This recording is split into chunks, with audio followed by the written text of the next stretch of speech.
Hello, I think I'm live now. I'm finally back. I'm back in my chair. I'm back with the beard. Some of you will be happy to see that the beard is back, I know. Um, I'm glad to be back. It's been such a hassle trying to get my computer fixed. If you've been following that, then you know that for the past 3 weeks, I haven't been able to make videos because I only have this laptop. And my laptop, it's funny because if you watch my last stream, I'm saying at the end of it, I'm like, oh, my computer's not charging. It's having all these problems. And it was because I needed a new motherboard apparently, which is super annoying. It took forever. And when I went in, I didn't think I needed a new motherboard, but I did. Anyway, that's not what you guys care about. My computer's fixed. I can make videos again. I had 2 videos actually on my hard drive that I was ready to publish, or I had recorded and they weren't ready to publish. Still need to edit them.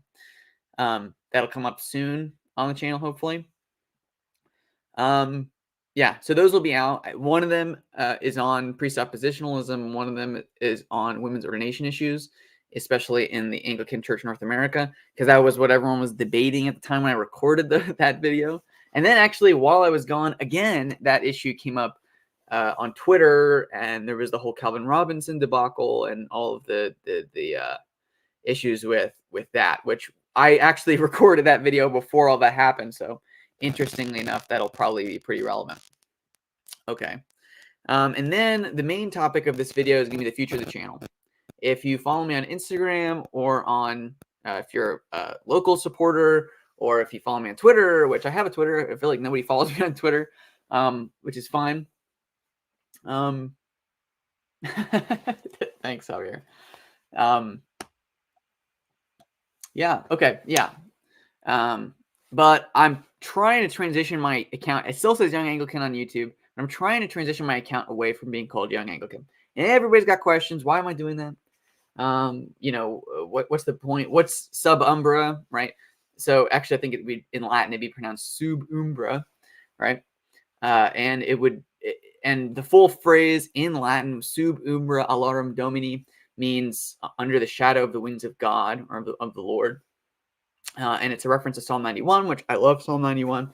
I think there's a lot of beautiful theology and also prayer and also meditation in Psalm 91. And I think I kind of want to shift to a more neutral name. Now it's in Latin. Everyone's always saying it loses the Anglican identity. Now there are some parts to that. One, I kind of want to lose the Anglican identity a little bit. And I'll explain why. That's what this rest of this video is going to be about. This is so 3 hours into the live stream. It's probably going to be a lot longer. And the main topic is going to be why I want to lose the name. Well, 2. 1, actually, the minor clause on there is my name is Young Anglican. And I didn't really think that through when I made this account, right? What does that mean? When I made the account originally, I was like, I'm going to do general Christian apologetics. And I have all these thoughts. Mostly, I was coming out of the kind of intellectual dark web people, Jordan Peterson, Jonathan Peugeot, into Christianity. And I was like, oh, I'm going to kind of realize these concepts and talk a lot about those things and what brings people to Christianity, itself, from the kind of deracinated worldview that we're so used to. And that was my goal. And if you watch my early videos, you'll understand that. And I'm, in those early videos, I'm talking about like Dennis Prager, talking about like ContraPoints and the witch trials of J.K. Rowling. I'm talking about what is the appropriate use of skepticism. And like nobody watched those videos because that's back when I made my first made my account. I had like 3 subscribers, and that's fine. But that was my hope with those videos. And occasionally I talked about denominational issues, right? And that's fine. And that was kind of what I thought it was going to be. And I named myself Young Anglican because I'm young and I was Anglican. And it's kind of like, that worked, for an apologetics name. But then I started getting roped into what I feel like is a big sphere on here, especially on YouTube and especially on Twitter, especially on Instagram, of like interdenominational Christianity fights that never end. They don't. I mean, that's kind of, we know they don't end, right? I think there's a little bit of a triumphalist energy, especially in the ecclesial traditions, that they kind of they always win these thing, but they don't, because this can and does go on forever. And I guess I started asking myself, do I want to be in that sphere? Like, is that what I wanted to end up doing? Because I started looking at my content and all the stuff I'm making, and I'm like, that is what I'm doing. That's what I'm talking about all the time, is those issues, and I'm reviewing those issues. And there's nothing wrong with that kind of content per se, but I noticed some problems. One, there was a while back on Instagram, I knew, people DM me. I'm in lots of group chats. I don't necessarily talk in all of them as much, and I've left a bunch of them recently, but I don't talk in them as much, but I do follow them. And I noticed there's a guy in one of these group chats, and they were talking about him, and he had just left Christianity because of all of these issues. He like was done. He was like, if Christianity is real, how can all these people disagree about this stuff? And I'm out. I'm done. Like, it's no easy answers. It can't be true, basically, which is really demoralizing. And of course, that's not really a valid reason. That's not really a intellectually, you can be like, oh, actually, here's how truth works, and you would think that if there's something true, there would be positions approaching the truth, and then the actual truth itself, and that makes sense. And I think, but it reminded me of something my my grandfather said. Okay, so I'm gonna have to explain some context for this, right? Those of you may know, I grew up Jewish, and my family's Jewish, right? My mother's father, Jewish. But in the way that our family was structured, and I think lots of other traditional Jewish families are like this, there's this kind of birth son of the oldest son in the family, the primogeniture kind of thing, if you know what that is in charge. And someone in our family had gotten married when I was really young. And my grandpa, basically, and he was Jewish, and he got married to a Christian woman. And the Christian woman's father was a pastor, so she was devout. She was not going to give up Christianity for Judaism. And my cousin went to my grandfather for advice on what to do. And my grandfather, who was a devout Jew, if you've heard my testimony, he died a devout Jew. Okay, running in, he was very devout Jew. Okay, not like sympathetic to Christianity, not ambivalent either, not like a kind of fippy dippy reformed Jew who doesn't really believe anything.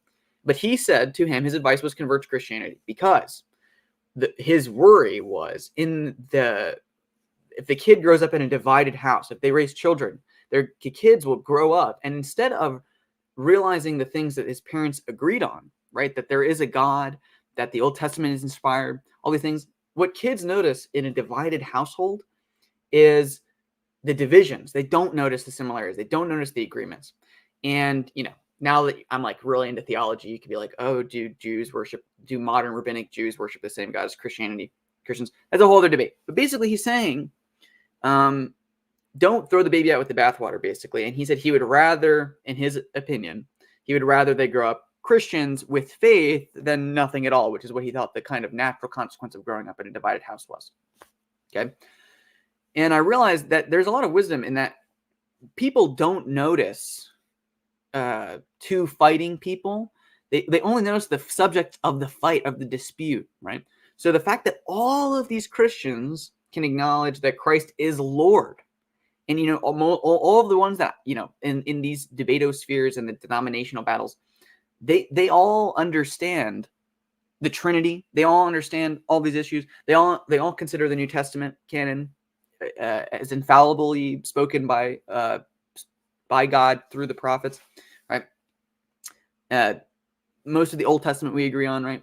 All of these issues we agree on, but it can be really discouraging to find people splitting hairs on these little things, and that kind of upsets me, And so I felt like I was contributing to that, and I wanted to be a little bit more careful about my interactions with that, because on top of all of this, right? Because then it's like, okay, well, Joe, are you saying that there's no good space for these kinds of conversations? No, there is, and I think there's lots of people who are really great in these spheres. I can think of people that aren't even a part of my tradition who I respect a lot, actually, that mostly do this. Eric Ibarra, for example, I actually think is a very honest, well-intentioned apologist, and I think he does a great job. I just ordered one of his books recently. Okay. And he is smart. He knows everything he's talking about.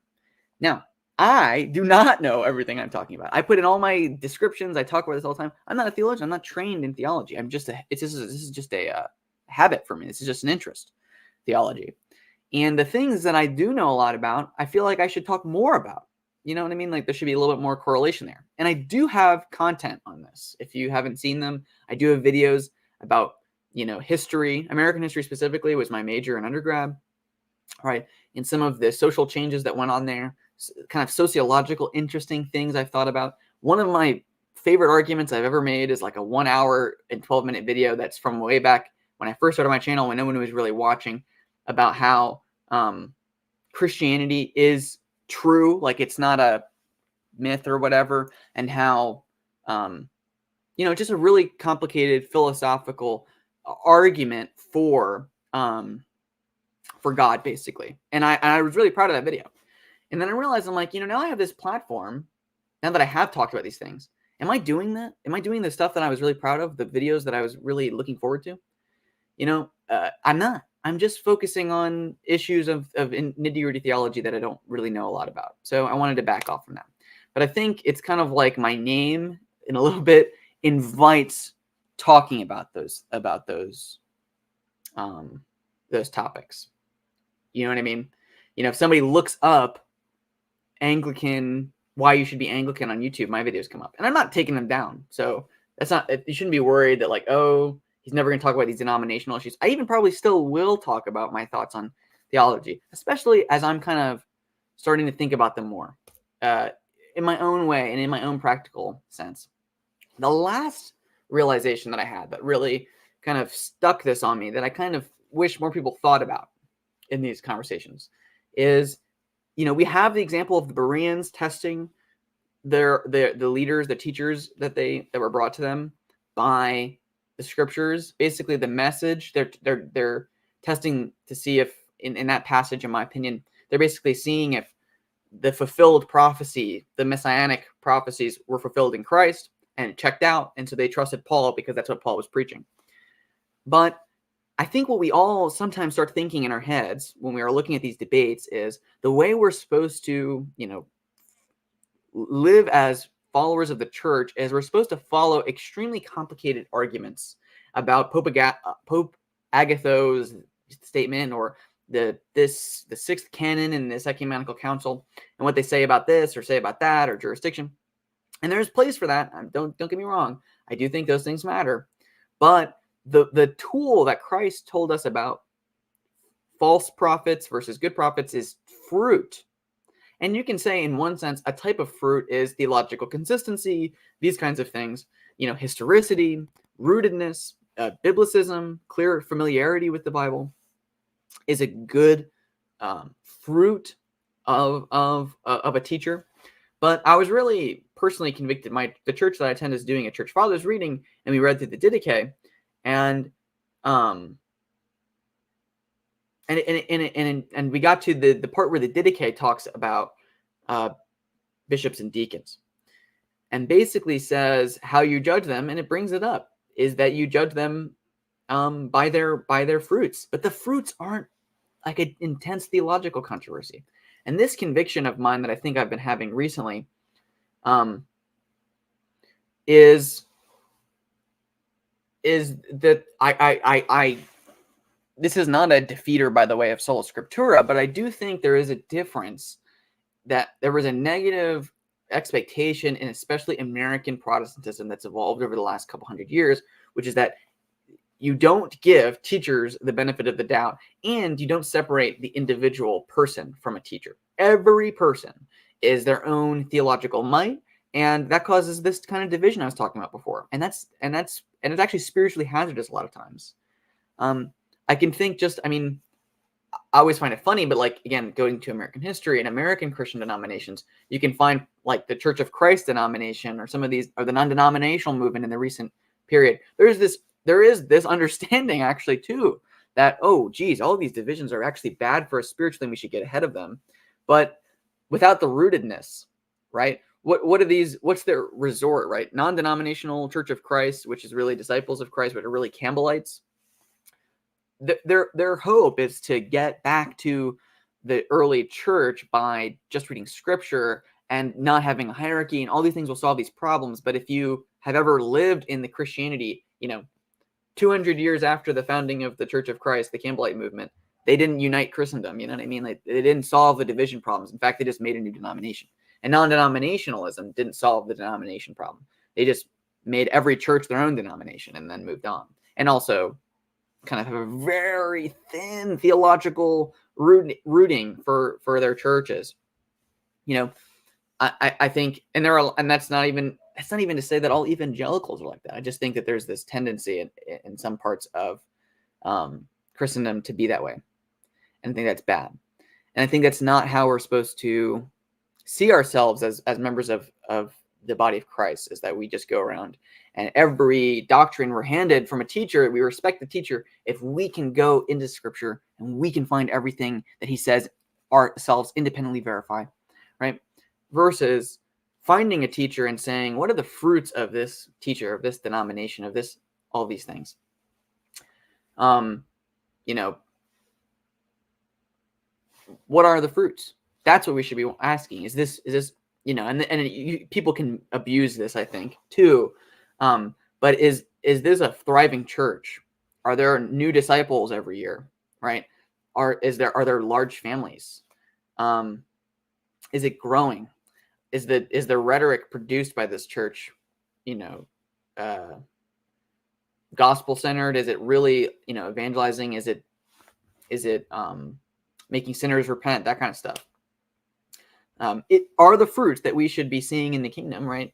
Are they being realized? That's what we should be asking ourselves in all of these places. And full disclosure, this is the thing that I think is going to cause the most conversation probably for today. But I think I'm a little practically discouraged by a lot of the stuff going on in Anglicanism broadly. And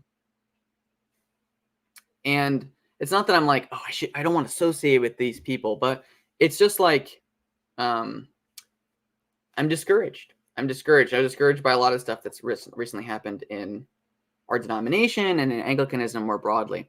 And when you start asking yourself about fruits, I see lots of fruits in Anglicanism. I do. I'm not saying I don't. But when you start doing this fruits test versus theological test, you start to see some pockets of real angst, real turmoil. And that's just a practical struggle. It's not a theological struggle, but it is a practical struggle, and it's real. And we shouldn't discount those kinds of thoughts, those kinds of things. And so, I think basically what I'm saying is I will continue to be theologically interested. I will continue to investigate these issues, but most of that investigation will be for my sake or through having guests on talking about something. A topic that I really want to have people on for. I think I put out a word for this before, but would be having an Anglo-Catholic over here debating an Orthodox person about where the canonicity of the Anglican orders are. I think there's a lot of interesting evidence. I don't know if a lot of people know this, but in the 20th century, there was actually, especially the early 20th century, there was actually a lot of recognition by the Orthodox of Anglican orders. And until 1970, there was a thought that there might be a reunion. Like, there were real talks, there were meetings, there's the Moscow Statement, there's other things that were produced. And then what happened was there was women's ordination started in the Anglican Church, and the Orthodox are, of course, never going to put up with that. So that destroyed those talks of reunion, the possibility of reunion between them. But it doesn't mean that the church bodies within the Anglican communion that never adopted women's ordination, right? So say like continuing Anglicans, for example, that in the Orthodox worldview, it's very open to the idea, I think, that there is canonicity there. And so I'm wondering, that would be an interesting debate. I want to see some people talk about that. What I could do, and what I would have done in the past, is I would have said, here's my take on it. And I do have a take on it. I've looked into it. But I think starting to kind of want to refer to the experts more. Someone I really respect is Austin Suggs at Gospel Simplicity. He's very good at the thing I'm talking about. He doesn't shy away from these issues, but he's very good at having other people talk about them. And he gives his opinion. He's got videos on his channel that are his opinion. But he doesn't pretend to know more than he does. And I think I really appreciate that about him. And there's a kind of humility that I really appreciate about that. All right, I'm going to take a break to answer this super chat, which I really appreciate. Romans 4:8, I really appreciate the super chat. And then maybe I'll get back to some of my thoughts too, and just letting you guys know where I've been for the past 3 weeks. As an outsider looking in, what is the end game for GAFCON? Can the 80% it represents officially depose the Bishop of Canterbury and vote for a new archbishop and establish a new seat? Actually, all that being said, remember before I was talking about discouraging stuff about Anglicanism, I am encouraged by the state of GAFCON. And yes, I do think there's going to be a new archbishop fairly soon. All of the talks that have gone on in Kigali, for instance, if you're really interested in it, Romans 4:8, you can look up the Kigali commitment and Kigali statement, and you kind of see where the GAFCON movement is at. And they talk about in that statement about reordering the institutions of communion, if you will. So right now, everyone has to be, in theory, the traditional Anglican ecclesiologies, you have to be in communion with Canterbury. That's definitely shifting, and I think, especially with the ACNA and other denominations, Anglican things, there's hope, I think, for a different kind of communion, and I think that would be really good, for a lot of reasons. Having a different kind of global representative of Anglicanism, I think, would be good, in general, for Anglicanism, for people looking into it, all those issues. The visible church, I think, would benefit a lot from that, and I think it would be good, and I think it's very likely, actually.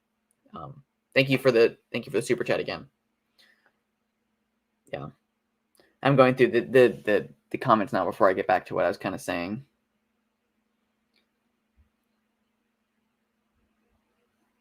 Yeah. Yeah.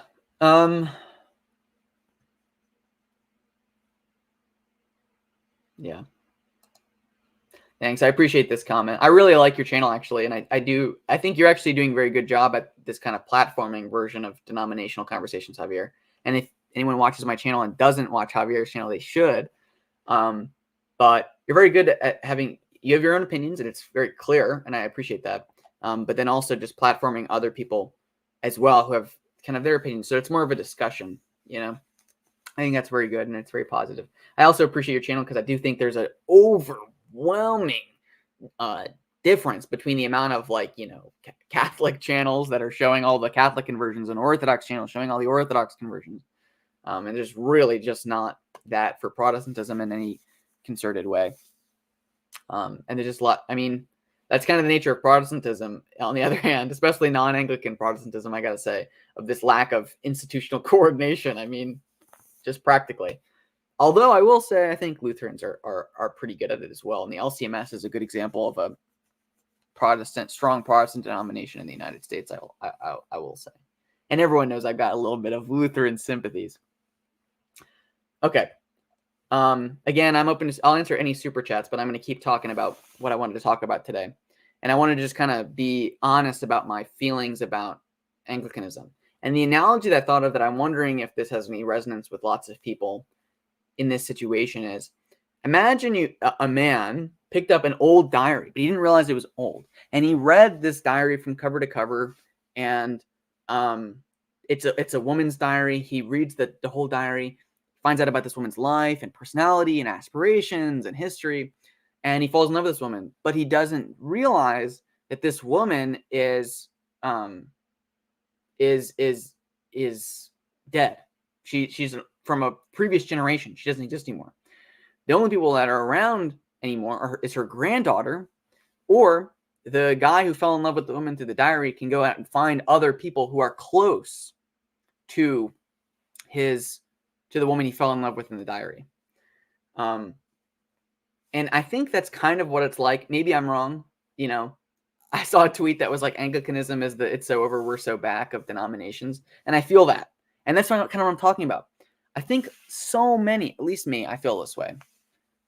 You read about the historic Anglican Church. I feel this way. You read about, European Lutheranism for me. You read about, I read about there's other denominations as well, but it's just like, wow, this was really beautiful.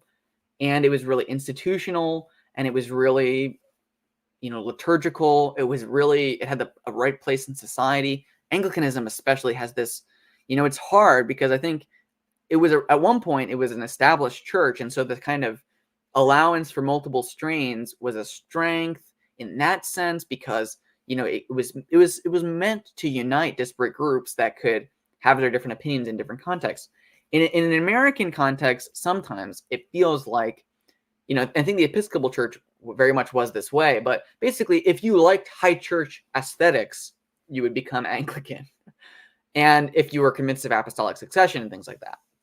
But the other theological stuff isn't as there per se. And the theological depth isn't there. I was asked a long time ago by Redeemed Zoomer, why do you think so many Anglicans become Catholic? Or why do you think so many Anglicans become Orthodox? And I think there's two things. One, very theologically nerdy people, theologically nerdy Anglicans, they come into the Anglican tradition because they love studying and they see all this stuff about the church fathers and they see all this stuff about apologetics. Apostolic succession, and they see the church history and they fall in love with church history, and they love the nitty-gritty theology, and they want to have that. They want to have that as their own, and they don't like the divisiveness as much of the other traditions at first. But eventually they start developing their own theological opinions, and their theological opinions get more and more nitty-gritty. And their nitty-grittiness, if you will, usually falls into a number of categories. One, I think a lot of people do this, but if they're really Reformed and they're Anglican, eventually they start reading Thomas Aquinas, and Thomas Aquinas isn't actually that far from the Reformed position on a lot of stuff. He basically teaches does teach predestination, but he basically teaches the Reformed version of predestination, pretty clearly. And I had this thought I was reading John Henry Newman, by the way, in his development of doctrine, and I won't say that it convinced me to become Roman Catholic or anything, but it definitely made a good case for a very strong view of development and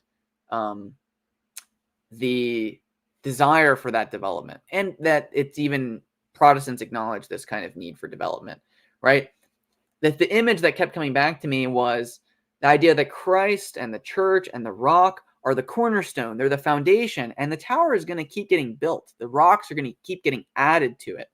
And so, and John Henry Newman uses the analogy of a seed that contains all of the characteristics of the tree. All of this stuff is set up at the beginning, but it's going to flourish and kind of come out and really enable itself in full flowering. And I think lots of Anglicans actually like that stuff, because then you start to talk, that's a really good defense for the church's traditions, basically, right? So like right now it's Lent. Yesterday was Ash Wednesday for me. It was beautiful. I love the service, Ash Wednesday service. And it actually has a lot of theological depth. I made an Instagram post about this, but there's the idea of ash and fire and wilderness. If you go into the scripture, you can find all of this rich theology that's embodied by the ritual of Ash Wednesday. And it really takes you deeper into the tradition. And those things are good. And so Anglicans, I think, like that kind of way of defending tradition. But John Henry Newman's kind of appeal and his point is actually, this makes, basically, I think a better way of putting it than development would be a vindication of doctrine. Because obviously he's not arguing in anywhere in there. Unlike, I would say, some more modern apologists who basically do argue for a real kind of development, like as if there's a doctrine that nobody knew about, it can suddenly show up. But he basically says, what happens is the wheat and the chaff are separated. That's basically what Jesus says. And so the certain doctrines are vindicated over time because they're true, and they show forth good fruits, basically. I think that's really appealing to people, because it does get that clarity. For the nerdy theological person, having this extra layers of depth to attach yourself to, and to attach not only yourself but your identity to, is really appealing. I think this is why you find even lots of very nitty-gritty Lutherans love the Lutheran scholastics. And this is the scholastic temptation, I would say, is getting really into the weeds about some of these issues over time. And you get some amazing theological insights through it. But I think just temperamentally, I'm always so for whatever reason, I'm always so cautious about that. I'm always so worried that what's going to happen is we're going to get to a point where we've, said, okay, well, if this is true and this is true, then proposition A and proposition B are true, then C must be true. And then you take proposition C and proposition D, and then you say, okay, well, if they're both true, then you get proposition E, right? And then you start saying, okay, but if E and A are true, then, this. And after a while, if you ever make a mistake along the way, that's a problem. And I would say that with the with the Roman Catholic magisterium, basically they say, well, we didn't make any mistakes. And the way we know is through the magisterium. And if we did make a mistake, there would be a magisterial correction. And that works for people who like doing that, and you get the Thomists who can cite the Summa really well, and they go in depth, and they've got all of these, interests that can be satisfied, if you will, through that kind of depth. What I think happens in the Protestant sphere, and this is just kind of my theory, I guess. Someone's probably said this before, but it's less easy to do that. I think that's been my weird thought I've always had about the Reformed tradition, is you do see this kind of proposition A, then proposition B, then C must be true. And then C and E, and then E and, and then you just keep going. And it's like, well, in this system, we don't necessarily have a kind of magisterial check against doing that. And so you kind of get this, the cart before the horse kind of thing starts to go on, and people catch on. That's why I've noticed a lot of people that do the Reformed to Catholic pipeline do that, because they find Thomas Aquinas is within a magisterium that validates that, and they can move on. And this is basically what John Henry Newman said about why he's converting to Roman Catholicism, is because they do have this magisterial structure for continued revelation and understanding of the truth. The church, in that way, is the method of approaching the closest thing to truth. And I'm reading this, and I'm like, I can see why this is appealing. And then my question is, is this, and I'm not saying it's not, but is this the way we're supposed to go about this? That's the question I'm wrestling with. Is that the way we're supposed to get to the end of the, is that supposed to, how we approximate the beatific vision? And, I can't say that it's not, but I also can't say that it is. And I think it always brings me back to, what is the point of a faith? What is the point of the faith? Is the faith understanding of the truth?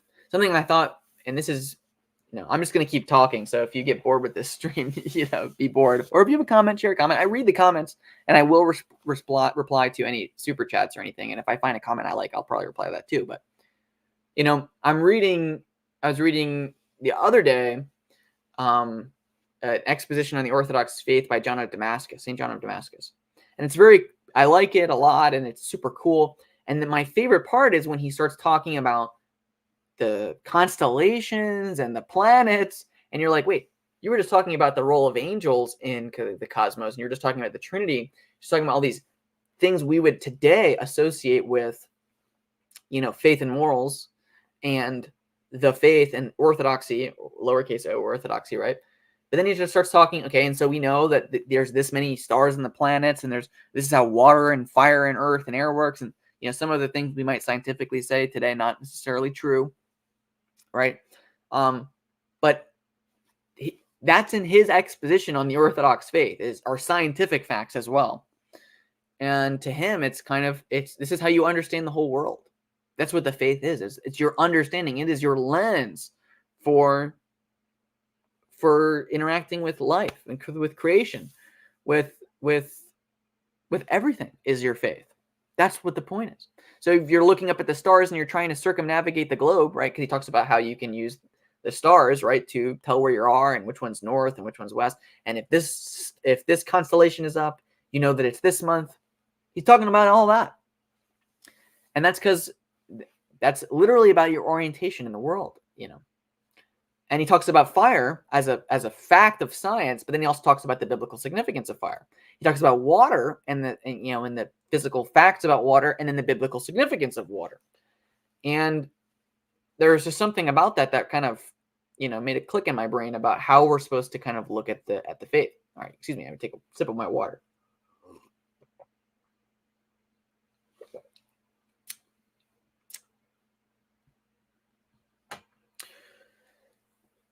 And so you have to say, at a certain point, how do we come to the understanding of these things we're supposed to know about the world? And I think, the answer a Christian has to have is revelation.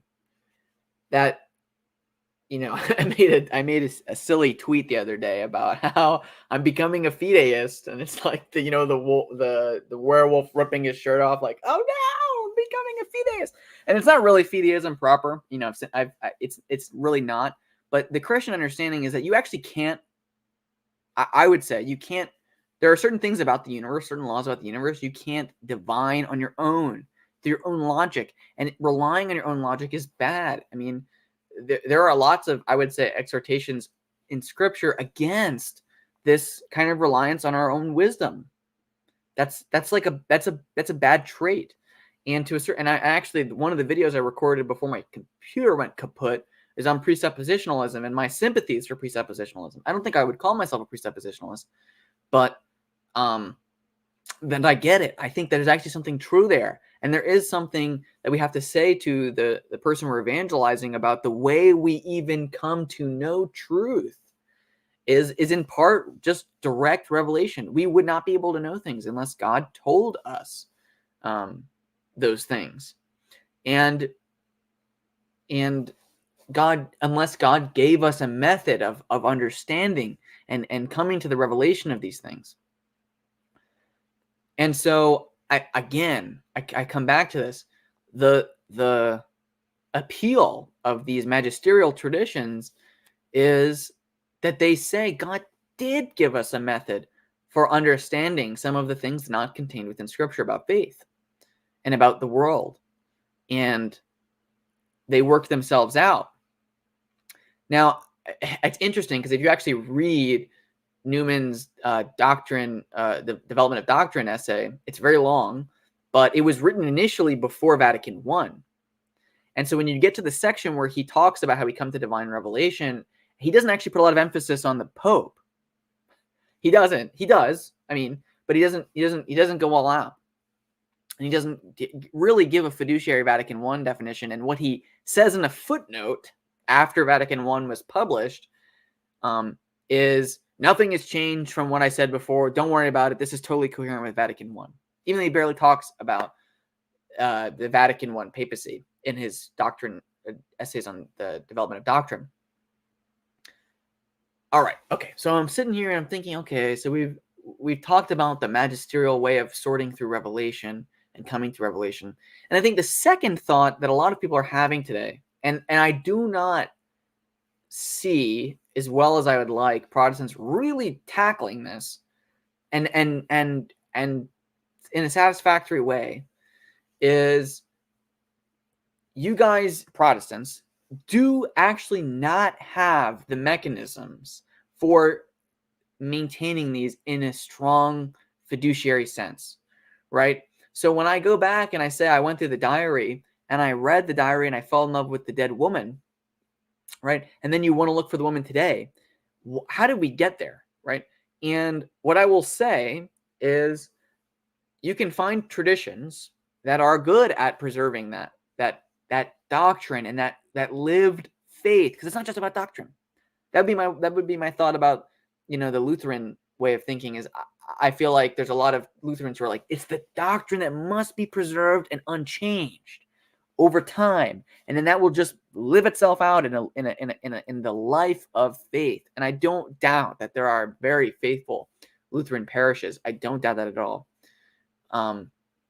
But I do see a kind of dwindling of this kind of classical magisterial Protestantism. I say magisterial, right? Not in the same way I was using it before, but just like these original Protestant traditions, they're having real struggles with the world. And I think what the Catholics and the Orthodox want to say is, oh, it's because XYZ doctrine, right? And I think there's a little bit of not truth to that. I think there's a little bit of fibbing. There's a little bit of oversimplification there, because I think honest observers of the Roman Catholic tradition can see that that's happening to them too. And I think the reason that for me that it's never worked as well is because some of you may know this, right? I grew up Jewish, but my biological father's family was Catholic. My dad is an atheist, and he didn't care about religion, so he let my mom raise me Jewish, and then they got divorced, whatever, yada yada. But my cousins, my half siblings by his first marriage to a Catholic woman, right? They're all raised very Catholic, and I actually don't really know very many. I was just talking about this with my wife. Like, we grew up in very Catholic parts of the country, and they just did not survive modernity. Like, modernity totally incinerated all of these would-be cradle Catholics, and ate them up and spit them out. And they're not strong Catholics. The most strong Catholics that and that I know, and that we all know, and that are loud voices on the internet are people who actually weren't raised Catholic. I made a tweet about this, but my family has connections to Chile, so I know a lot about Chilean politics and Chilean history. The Catholic Church in Chile is basically a mainline church. It's got all of the same problems that a mainline Protestant denomination has. They have a lot of liberation theology. This is, by the way, South American Catholic Church is kind of the environment Pope Francis grew up in, or was raised in. And there's a lot of liberation theology. There's a lot of dumbing down of the faith. There's a lot of, like overt heresy.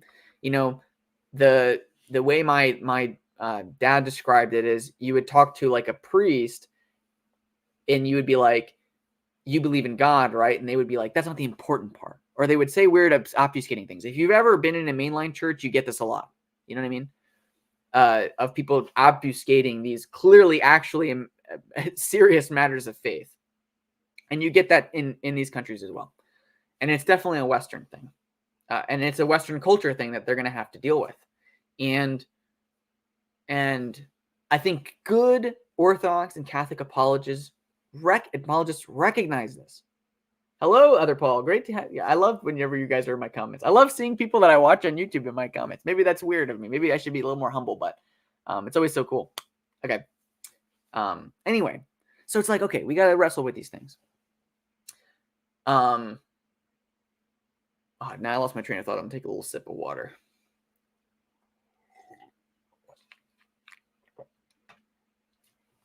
So that's what I'm wrestling with, That's what I'm talking about. What is the method of coming to the truth of the faith? And I think there's a lot of approaches that are working and some that aren't. What I will say, and if you watch my what's it called? I have a video, I don't even remember what it's called right now, where I from like, early on in my channel again about, does the AC need to do better catechesis or something? And there's like this census you can review of people from all these different denominations in the United States, mostly Christians, and how they feel about XYZ issue of faith. And you can find denominations where even people that identified like this on the census just say, oh yeah, I don't really believe in God, or I don't really believe in hell. That's a big one. You'll be surprised how many people don't really believe in hell in any serious way. And all these issues. And, every denomination is dealing with these things. But these are literally truth claims. And the question is, how do we preserve truth claims? And I think in a lot of ways,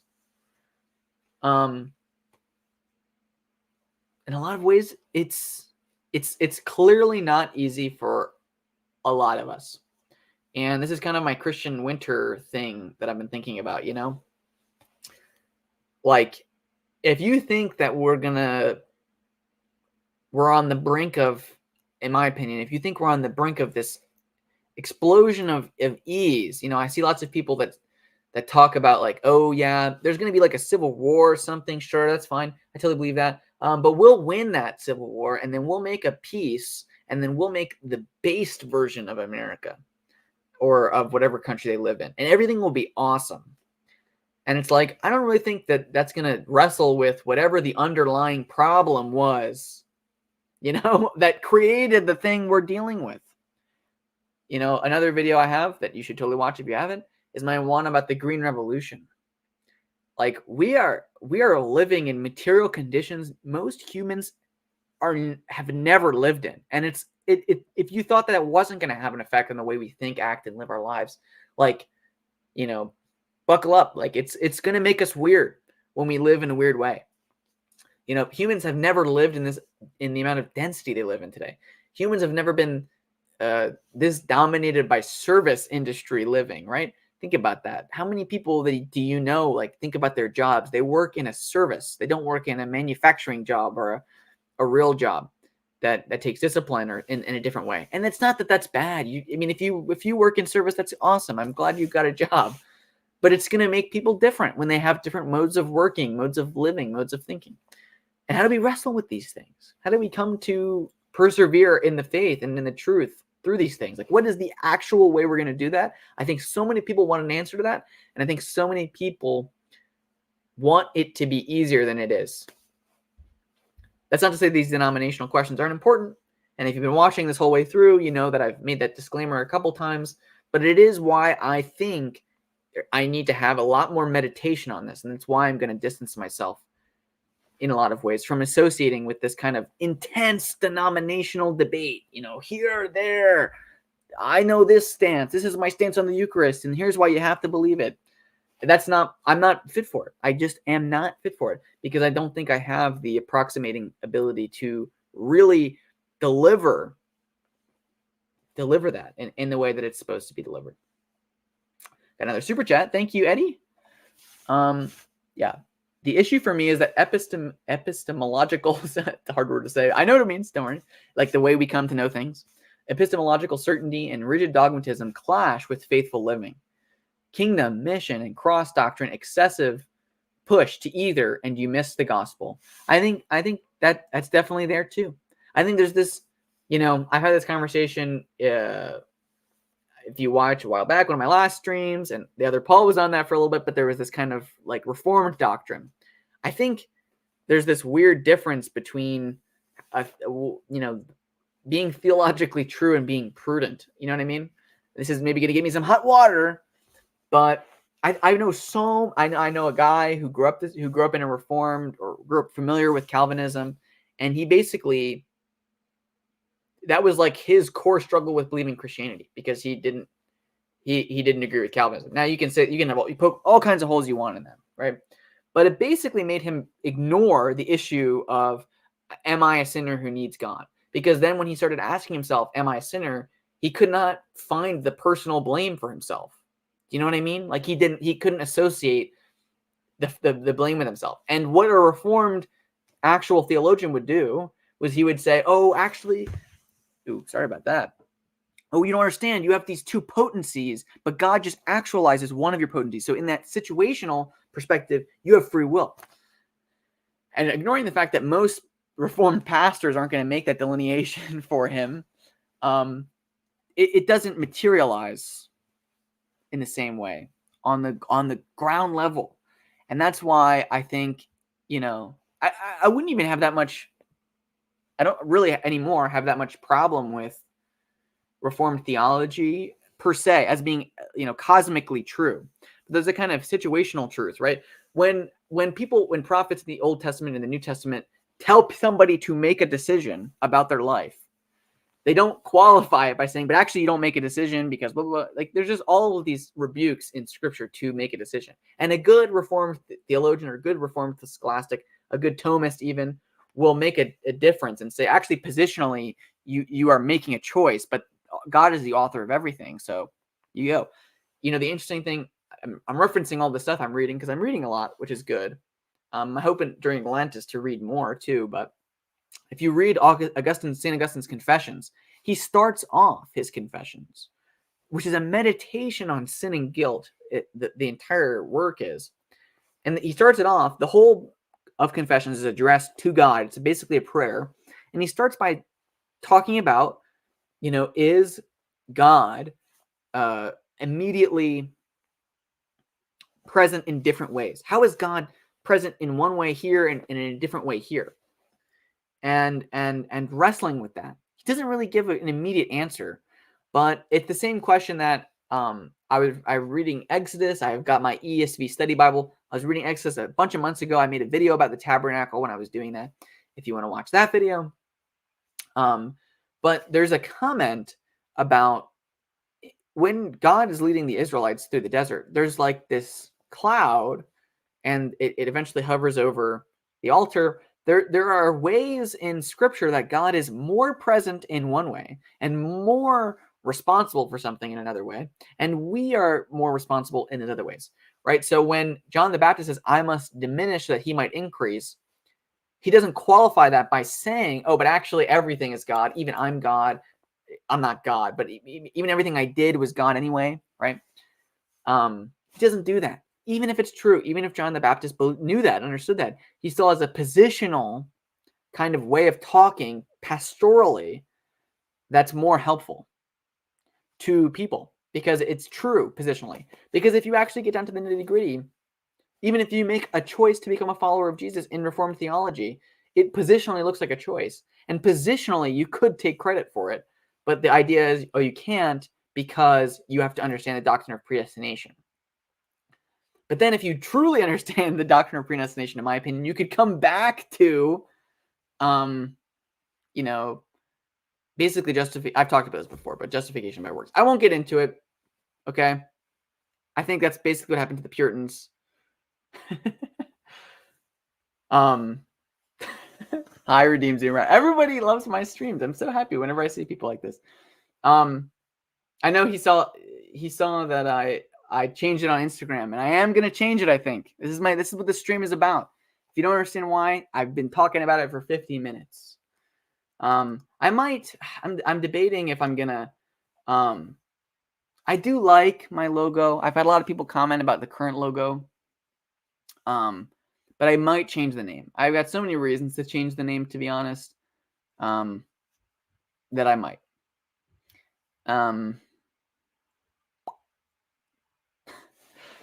It's so funny you said that. I was just thinking about that. The Holy Spirit put upon your head the Star Wars stream and the Elder Scrolls stream.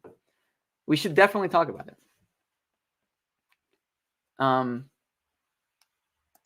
That's not what this video is about. I'm not changing denominations. I'm saying it's a lot of things about my wrestling with interdenominational feuds. Actually, 100%.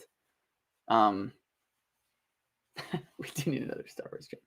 Yeah, watch the video back, RZ. I appreciate it. I actually do appreciate your consistency on this. I was thinking about that. I'm like, I need to find something I can change it to and leave it at that. And I should do that. I struggle with that so much. I always wishy-washy. Naturally, this is why I'm Anglican, by the way. Naturally, just dispositionally, I'm very high in trait openness, and that makes me malleable on my opinions on things. And some people will see, speaking of denomination stuff, some people will see when I made a post on Instagram about Lutheranism, and I was really into reading the Lutherans and Lutheran scholastics, and I was reading all that. They're like, "Oh my God, are you gonna become Lutheran?" And I was like, "No." I made that video about orthodoxy, and they're like, "Oh my God, you're gonna become Orthodox." It's like, no, chill, relax. I'm more high in trait openness to other people than the average bear. That's what I'll say.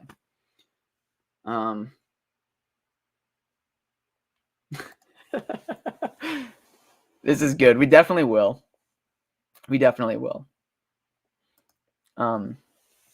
Yeah.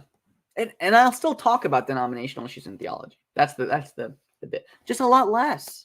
Basically, my point is, if you look at my earlier stuff, I really wasn't talking about this. Like when those are the videos that the thought of them made me make the channel. You know what I mean? And then I found out that I'm making all this content about deep theological issues that I don't know anything about.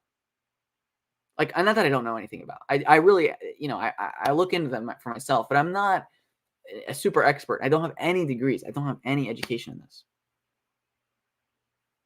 Yeah.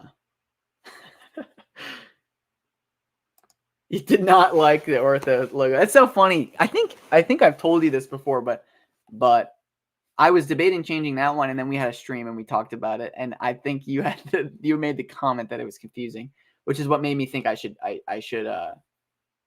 change it to the one that I had already made before we had that conversation. But I agreed I should change it. Yeah. So that's where I'm at. Expect new videos that are less about that other stuff. I've got some videos planned that I'm proud of. One of the topics that I do want to talk about more. It's funny we're talking about the Star Wars stream now too. But before I was a Christian, I was obsessed with A Song of Ice and Fire, if you guys know what that is, which is the book series that was adapted into Game of Thrones. And there is a lot of ideology in those books that it's interesting to readdress. You know what I mean? It's interesting to look back on as a Christian now, because and also the parallels between George R. R. Martin and J.R.R. Tolkien. Not only that their middle names are both R.R., but the reason their middle names are both R is because they're both raised Catholic. And George R. R. Martin was raised Catholic, apostatized, became a violent atheist, a hippie, and saw war as like evil, bad, whatever, but never actually served in war. Versus J.R.R. Tolkien, who was raised Catholic, became a devout Catholic, stayed a devout Catholic his whole life, and wrote books that kind of subconsciously promote Catholicism, while George R. R. Martin is writing books that I think are trying to refute Catholicism in a lot of ways. And if you know anything about the lore of A Song of Ice and Fire, there's even like the drowned gods, and their religion is kind of like evangelicalism. I think he's trying to criticize evangelicalism too. He's trying to criticize a lot of stuff. And just saying, kind of, I read this so you don't have to. Because I definitely would not, I don't think I would recommend a Christian go into the Song of Ice and Fire series. There is a lot of degenerate stuff in that, needless to say. Okay, I'm going to go through some of the comments now, like actually sit there and go through them. Sip my water. My throat's getting sore. And I can keep going for another hour. I mean, I don't have anything to do today. Yeah, or I can end the stream so soon.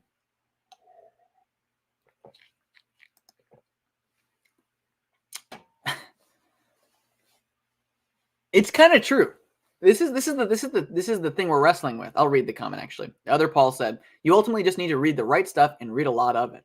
Thanks to mass info, the old system of uni/college courses is going the way of the dodo." Actually true. And I think that's what's creating this weird space where we all actually feel like we can be the person that knows everything about all these theological issues, and maybe we can discuss this. I'm down. I'm open to having I just saw this. I am open to having you guys on if you want to join. I'll send you guys. I think I have both of your Discords. I'll send you guys little stream links, and we can do the second hour with you guys on. I'd love that. Yeah. And yeah, yes, it's interesting, George. And I can talk about this when you get on too, by the way. But George is an existentialist. I think that's pretty clear. And I'm not even the only one that thinks this. So you can find like, A Song of Ice and Fire YouTubers. Most of them are like BreadTube, more progressive. If you know the sphere, maybe this is gonna be weird to like shout out some people, but like Preston Jacobs, he says this. This is his video breakdown of the meaning of A Song of Ice and Fire, is that it's all about existentialism. Oaths are bad. Religion is bad. You basically have to follow your heart on what's right and what's wrong. And that'll set you free, kind of, is the thought. Okay, now I'm going to focus on sending this little stream link. I can't multitask. If anybody knows me, they know that I can't really multitask. My wife always is complaining that I like, if I'm looking at something else when I'm trying to talk to her, when she's trying to talk to me, I like one ear out the other, you know what I mean?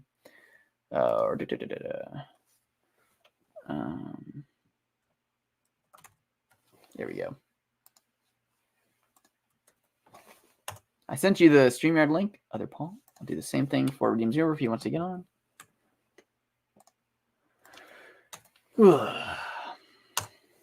Maybe we can talk about some of this stuff about truth. I don't know how long, how you guys were how far into the stream you guys started off, but all the stuff I was talking about with like John Henry Newman and development of doctrine and the faith and what does it mean by the faith. I take this as a compliment, by the way. Young Anglican streams are my study lo-fi. I really appreciate that. All right, there's the other Paul's here. Hey, how you doing, bro? Hello. Going well. Yeah, I like your cross necklace. Why, thank you very much. How's your Lent going? How's my what? Lent going. Lent's going well. I decided to give up gaming, which is actually quite significant for me. Oh, so wow. I'm hoping that makes me a lot more productive than I already am. That's good. That's good. I know. I'm trying to. My hope is I'm going to give up doom scrolling. I'm really trying. I'm trying to stop doom scrolling. Oh, that's awful. Yeah, especially with flipping. Like, I thank God I never got TikTok. I just kind of just look at the TikToks my brother sends me every now and then. They can be pretty funny. But I thank God I never got it because that's where the whole format started. But then since Facebook and YouTube decided to add them, oh my word, it's everywhere. It's awful. The best part about TikTok is my brother loves TikTok and he'll send me TikToks, but I don't actually have to download the app to look at them. So I've since not used. I never really got into it, but then there was this brief period where I had TikTok and I was just it was doom scrolling, endless content. It's not very good. Yeah. Yeah. Oh, man, it's so funny you bring up. It's so funny you bring up an Song of Ice and Fire as well. I haven't read the books, but I watched the whole Game of Thrones series, regrettably. Because on one hand, absolutely like just as shows, really, really good. Like I know people say they kind of taper off in the latter seasons, which I'm like, fair enough. Season 8, I agree with everyone. Crap the bed completely, just dumb. Like the villain built up from episode 1, season 1, just gone like that. But in any event, apart from that, extremely good production, special effects, banger music as well. The ones I'm thinking of are like the songs "Light of the Seven" and "Reigns of Castamere." Those are awesome. And other good soundtracks otherwise, but debauchery everywhere. Like the first episode is just incest. And that's like the thing. I think one of the revelations for me about like the weird messages in A Song of Ice and Fire is at first you take it. I mean, if you guys don't know the plot, basically, and warning for like weird degenerate descriptions, but the queen's children are all illegitimate because she is fathered them by her brother. Okay, so that causes like the conflict for the story, right? And at first, it's like, oh, this is a kind of Shakespearean criticism of it. But eventually, if you read the books, Jamie, who's the brother, who's the father of all of the children, he's the one that caused all the problems. Is actually an extremely sympathetic character, and the kind of way that he's portrayed is like, well, he loved her. What can you do? You know what I mean? Like love is love. He literally does that when he throws a child out of a tower. The things you do for love. Yeah. But there's a lot of interesting motifs. Something I think that gets lost in the show is the big bads are called White Walkers in the show, but in the books they're called the Others. And I think they thought this would be confusing for the show, so they changed it. But unironically, I think if you really analyze the story and if you get really into like the nerdy people that read the books, like I did when I was in way too young to be reading these two, by the way, but the others are not actually monstrous villains in the books, in my opinion. The bit is going to be there's a reversal, like that they're actually not that bad. They're just a species we can't communicate with, basically, because they speak in like ice tongue language or whatever, and they're all male, so they need. They can communicate with the whatchamacallit. They can communicate with the ice cube producer on your fridge. Pretty much, yeah. They make the little crackling noise. So there's a lot of weird, messed up messaging, I think, because Jamie is like the center of this because his whole bit is that when he follows the rules, it's bad, and when he oh, mate's frozen up. Uh-oh. I think I'm back. Right. He's back. I'm back. You're running my screen. Almost became my show, man. Yeah. No, but I can, and I'm actually writing a script for a longer video about A Song of Ice and Fire and kind of breaking down the differences. Mostly my hope is to break down the difference between George R. R. Martin and Tolkien 100%. And their different approaches to fantasy. Yeah, 100%. I remember I read like a little portion of like a I don't know, it was like a couple of paragraphs or whatever, just an example of how Song of Ice and Fire, like from the books, just makes everything like, oh, girl, life sucks, everything sucks, it's bad, and all that. And it's not representative, granted, but like at least with the first 5 seasons, at least for the first 3 or 4 seasons or so, which from what everyone I hear are like the most faithful and the best of Game of Thrones, the books. I at least look at that and see, well, there must be some correspondence. And then I compare that with the Lord of the Rings, which I'm reading through right now. I'm about like halfway. It's absolutely incomparable. Like as Tolkien set out to literally create an entire mythos for the British people, and he succeeded. Yeah, and it's great. And I think just the aesthetic difference is actually a betrayal, in my opinion, of like a deeper philosophical difference. That's so interesting. Exactly. For instance, think about like the Ride of the Rohirrim, and like even the movies, they get like rising, like let's go, like fourth Eorlingas. You know what I mean? Like you actually are rooting in a strong fiduciary way. Like Rohan, Gondor are good nations that are corrupted in times, but are ultimately going to redeem the world as nations and through like their monarchs. But an interesting interview I remember that left an impression on me is George is talking with a guy that's like interviewing him and thinks he's being very funny. And I want to bring this up, put this clip possibly in the video that I make, but the guy says, oh, because in the story, right, Ned has a son, Ned dies, his son goes to war to avenge him, right? And the guy in the interview says, if only my son would raise an entire army to like avenge my death and all that kind of stuff. I wish I was that good of a dad. Ha ha ha. Like trying to get an audience laugh. And you can tell George is like, you didn't get the point of the story. Because the point of the story is that's bad. Because they all die because of this. Basically, George's worldview is that, you know, like basically these like prideful institutions are all bad. They cause violence. Honor is bad, literally, right? It causes the death of most of the main good characters is them trying to be honorable.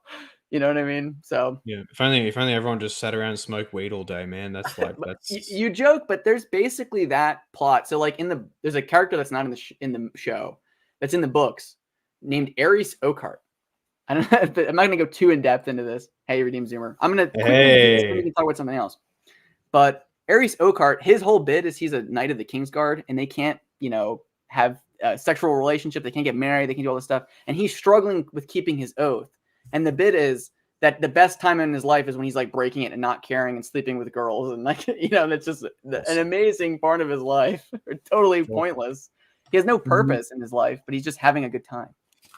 And it's like, the difference, I would say, between Tolkien talking about the struggle, imagine, of Frodo and Bilbo, and especially Frodo and Sam in Lord of the Rings, being actually more worth it because of the purpose. The thing we celebrate is the fact that they went through the struggle to achieve something great, versus the effective lesson, in my opinion, of reading of the books is like, you should not put yourself in struggling situations. You should focus on the things that you immediately desire.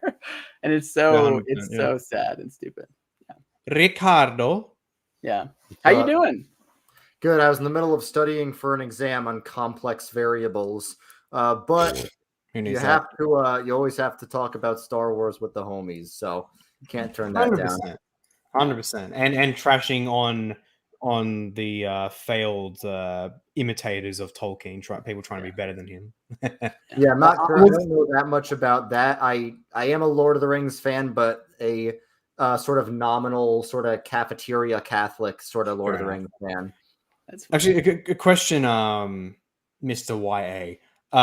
Is Joe is my name. I'll build on this, but yeah. Are the books as anti-supernatural / religion as the show?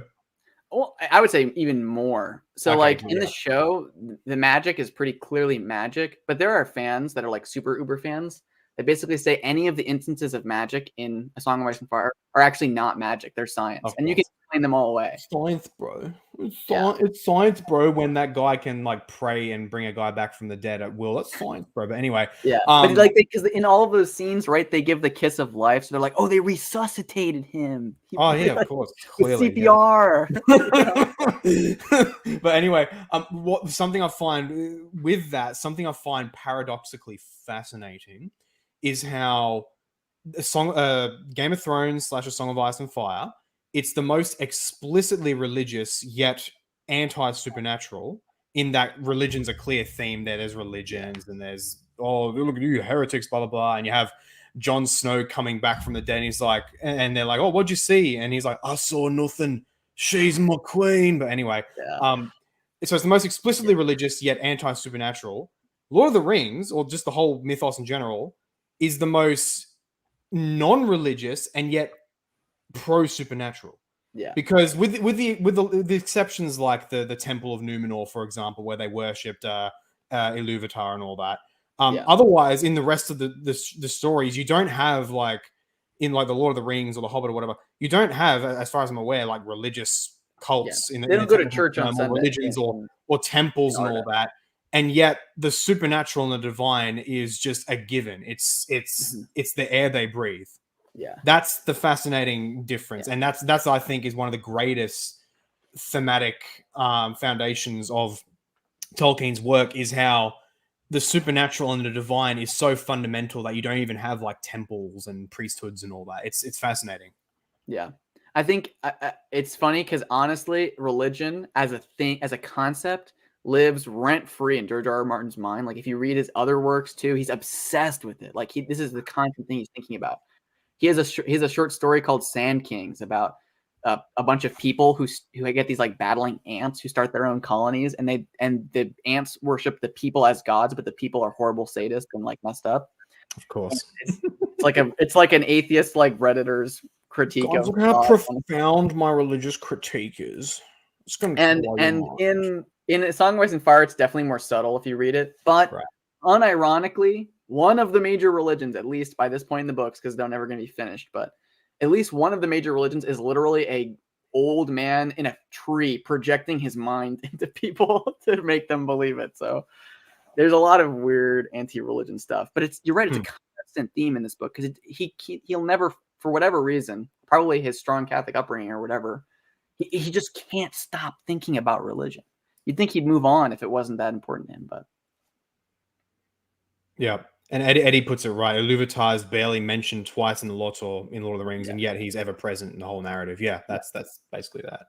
Because it's not so good, for Tolkien. It's actually not that religion as a concept is a good thing or a topic. He's talking about the faith, the truth thing. And I was kind of talking about this earlier in this stream, but like the faith isn't just like all of these weird superficial beliefs about supernatural powers. It's part of that. There's some elements to that.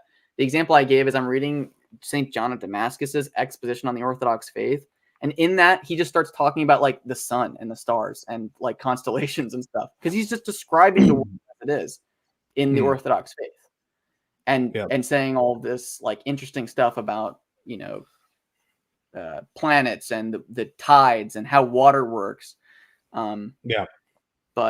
But that's because that's part of the faith to him at this time. And I think we have a very strict separation of those concepts today in like our modern world that didn't exist even for Tolkien. Like he's just talking about the world, and faith is a part of it.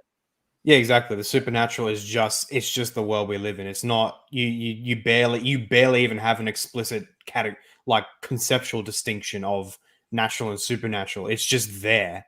Yeah. It just is. The supernatural in Middle Earth is just there. It's just a given.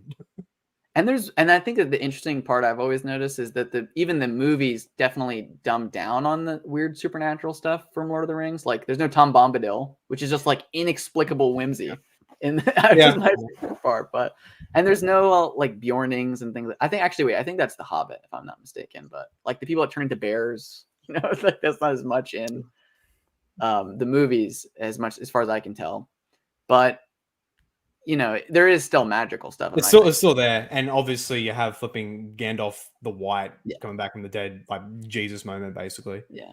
An interesting thought I've always had. People always say that, like, I remember getting into a debate about Narnia one time with a friend who I was like, Narnia is a little too ham-fisted about the analogies. I have to agree. Yeah, I kind of agree. And I loved Narnia as a kid, actually. But in Lord of the Rings, he was like, there is analogy in Lord of the Rings. Gandalf is Jesus because he dies and comes back. And it's like, actually, Gandalf is just a Christian because all Christians die and come back to life. You realize, actually, right? And are born again. So, it's not actually that he is Jesus, because also he's a Maiar. He's not God.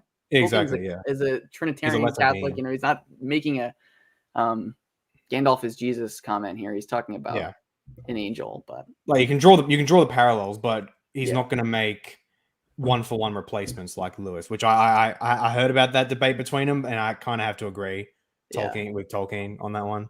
Yeah. I mean, Narnia makes great children's stuff. Yeah. But otherwise, I guess it's kind of like a milk and meat thing. For milk, you read Narnia. For meat, you read. I agree. And there's actually, I would say, there's so much more, substance to Lord of the Rings. I mean, we don't have to talk about this in this whole stream, but I know that this is an interest of yours, Paul. But there's definitely commentary on like the role of nations in salvation history in Lord of the Rings. Definitely a big element of that in the plot and in the story and in all those kinds of things, which is like a meditation on politics. It's in the middle of your fantasy book. You know what I mean? Like there's this huge breadth of philosophy and ideas and faith and that in Lord of the Rings versus, I actually really liked Narnia books as a kid, even when I didn't get the metaphors. Like I was a little Jewish kid. I didn't know that it was about Jesus. I liked the lion and all that stuff, but when then you try to reread it later, and actually they still hold up a lot better. I recently tried to reread Percy Jackson also, and I was just like, could not. It's just not that good in my opinion. Sorry for those Percy Jackson fans in the comments, but it just doesn't. Not a good movie. There's not a good movie for Percy Jackson, so yeah. And then the new show just came out, and it was also, in my opinion, not very good. But you watched it? Yeah, my sister's really into Percy Jackson, so she kept asking me if I watched it, and I read the books as a kid and everything. But it's a diverse cast. It's a good show. Yeah, and it's also like weird because I feel like it doesn't translate well. The character in the books is like a sassy, which is also just kind of annoying.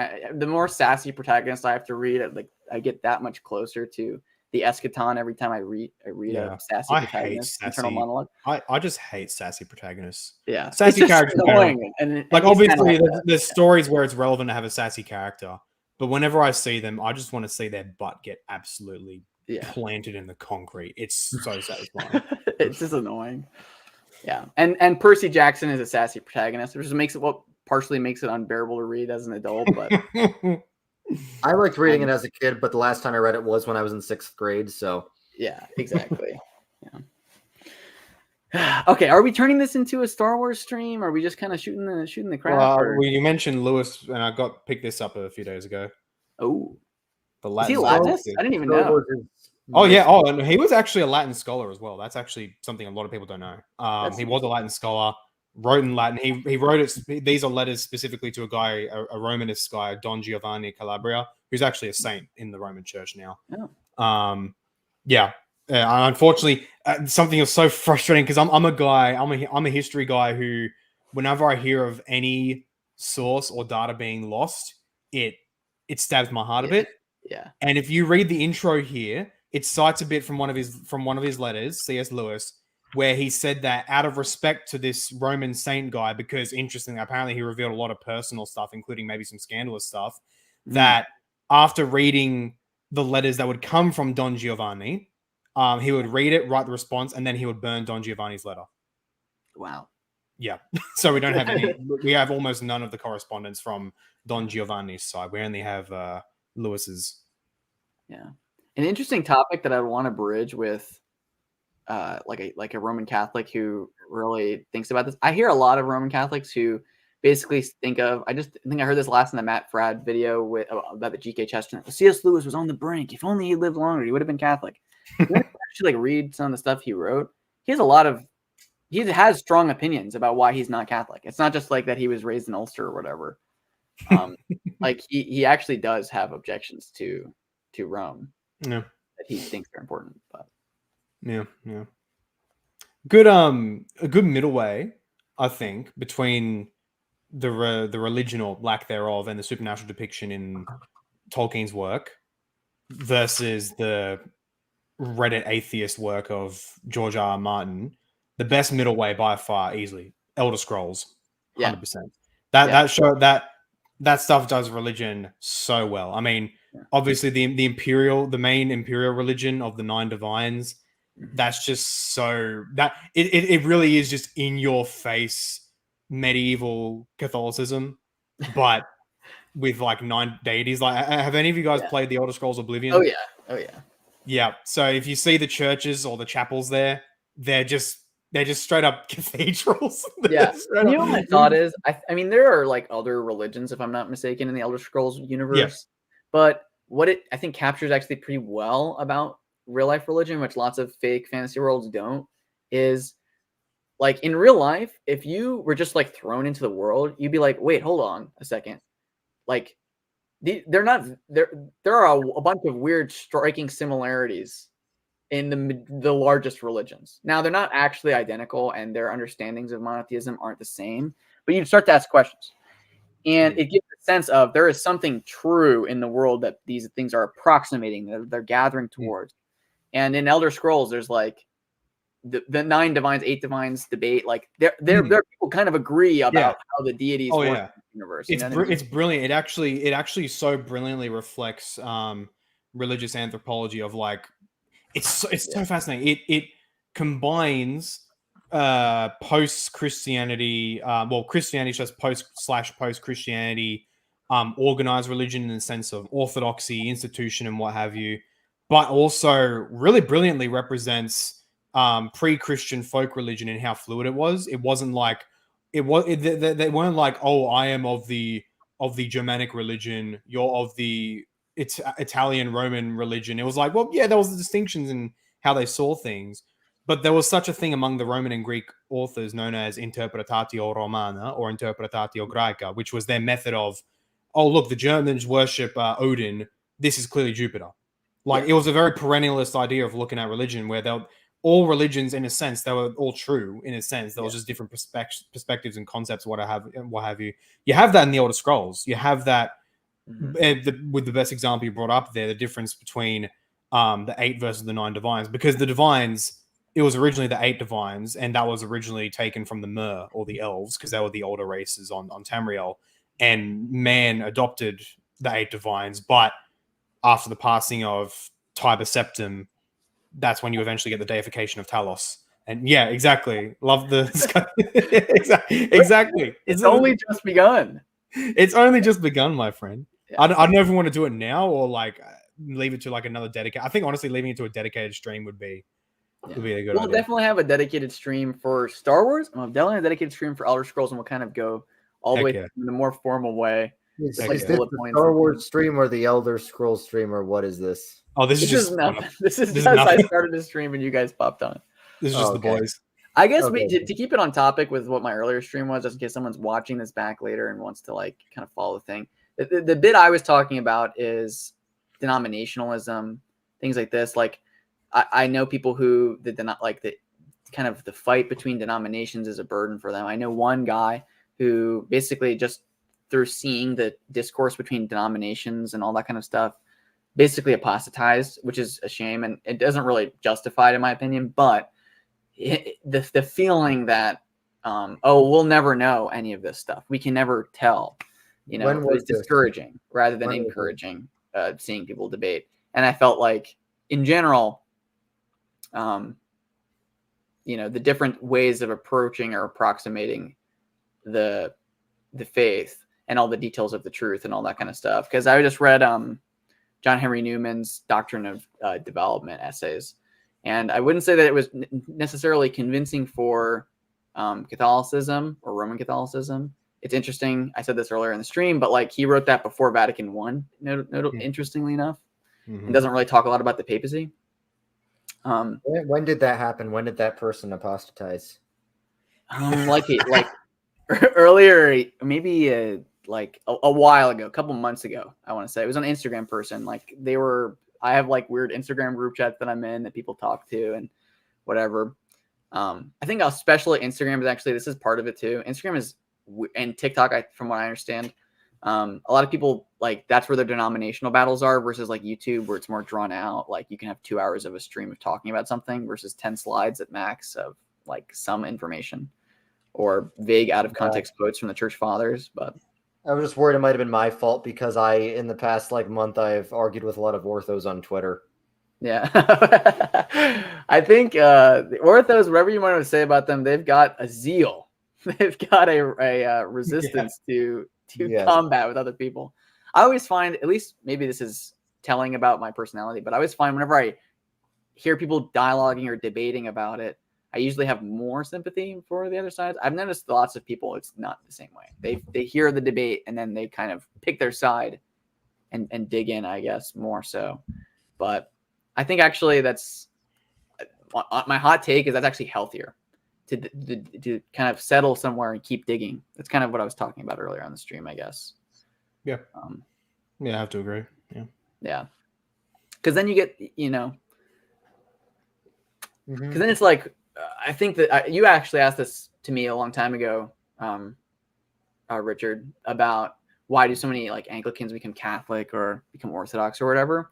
And I do think it is because if the desire to have like an incredibly theologically specific way of thinking verified by a magisterium. You know what I mean? Right. Yeah. Like that the magisterium says Thomism is based. So if I'm a Thomist, then I get this kind of feeling of like certainty that you just don't get as much outside of those traditions, and whether or not that's good. I guess the Orthodox are less like that. They're definitely a lot more mystery, I don't know, so. But thank you for the super chats. And yes, it is the Via Media. I know, honestly, it's a temperament thing. I'm just like really high in trait openness, I guess. I'm not sure. Gotta be the center, bro. Gotta be the center of everything. Yeah. I know. For what it's worth, and people ask me my political opinions, I tend to say I'm like a historical centrist, so like not like an Overton Window centrist. So like if you place me in like all of the political opinions people have had throughout all of human history, I'd be in the center. But if you place me today, probably wouldn't be at the center. But that's like how the heck? It's like saying that's how do I even describe that? Center of all human political opinions. Think about it like this. I think about it like this a lot. So like if you met an ancient Roman and like an ancient Han Dynasty bureaucrat, they basically think the same about politics. They don't think the same about like religion or whatever, but they understand like power politics. They understand like intense patriarchy, like the man of the house owns all of this stuff. And that for them scaled to their understanding of politics too. Like they thought of the nation in that kind of way of thinking. And then there's like this, 0 AD moment called the Incarnation, where suddenly a very radical new way of looking at the world is introduced. And what I think has happened in the modern age is kind of a trajectory problem where some of the virtues of Christianity are being abused and they kind of go off in their own direction. And so in a weird way, I would say an appropriate Christian political worldview is actually understanding the context with which Christ was correcting some of the political abuses of his time and the things people took for granted at their time, not the things that are taken for granted in our time. You know what I mean? And people can think like, oh, he's speaking into, XYZ problem. An example of this that's just, I think, interesting is when Christ is criticizing lawyers, he means Pharisees, basically, people who took the Jewish law and went whatever into their own way. But because of the translation and the miscontextualization, people will read that and think, all lawyers are going to hell or something, right? Well, I mean, you don't need the Bible to know that. Yeah. Fair enough. So that's what I mean by that sentence. Maybe that makes sense. I mean, I don't know. It's kind of like saying, it's kind of like trying to find the center of an amorphous cloud. Yeah. Human political opinions pretty varied if you go across human history. I mean, it's not even even just thinking of a center that assumes the idea of a spectrum. But when you're dealing with different epochs and let alone different continents, you don't even have the same spectrum. It can get pretty crazy. Yeah, and I saying the center in my head, if I'm being 100% honest, it's the center of like Western thought. It's the center of like Christianity and Christian political thought, for the most part. But yeah. How would I label myself? I mean, certainly compared to if you're categorizing in terms of like post World War II political thought, I'm very far right, quote unquote. In other words, I'm just a friend of the classical reformers. Yeah. In terms of political thought. Mm-hmm.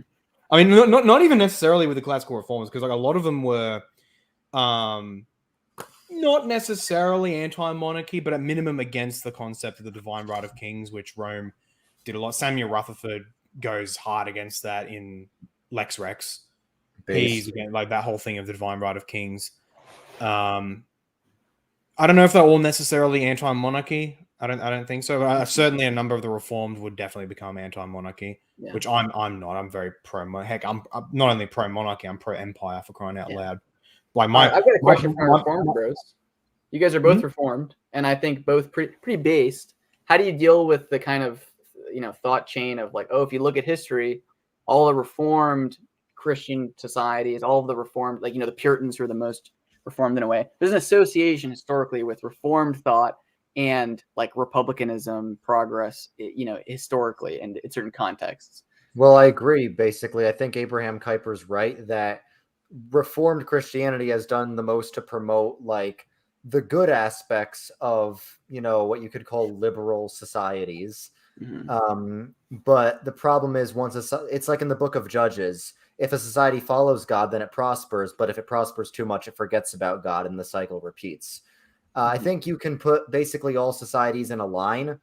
The closer to reformed a society's traditional religion is, the more prosperous it becomes, but then the more secular it also becomes. Like the first place you have reformed, the Netherlands, Switzerland, Scotland, the New England, most prosperous places in the universe, also very, very secular now because of their prosperity. Second place, you could say Lutheran countries like, Germany, Denmark, Sweden, those places.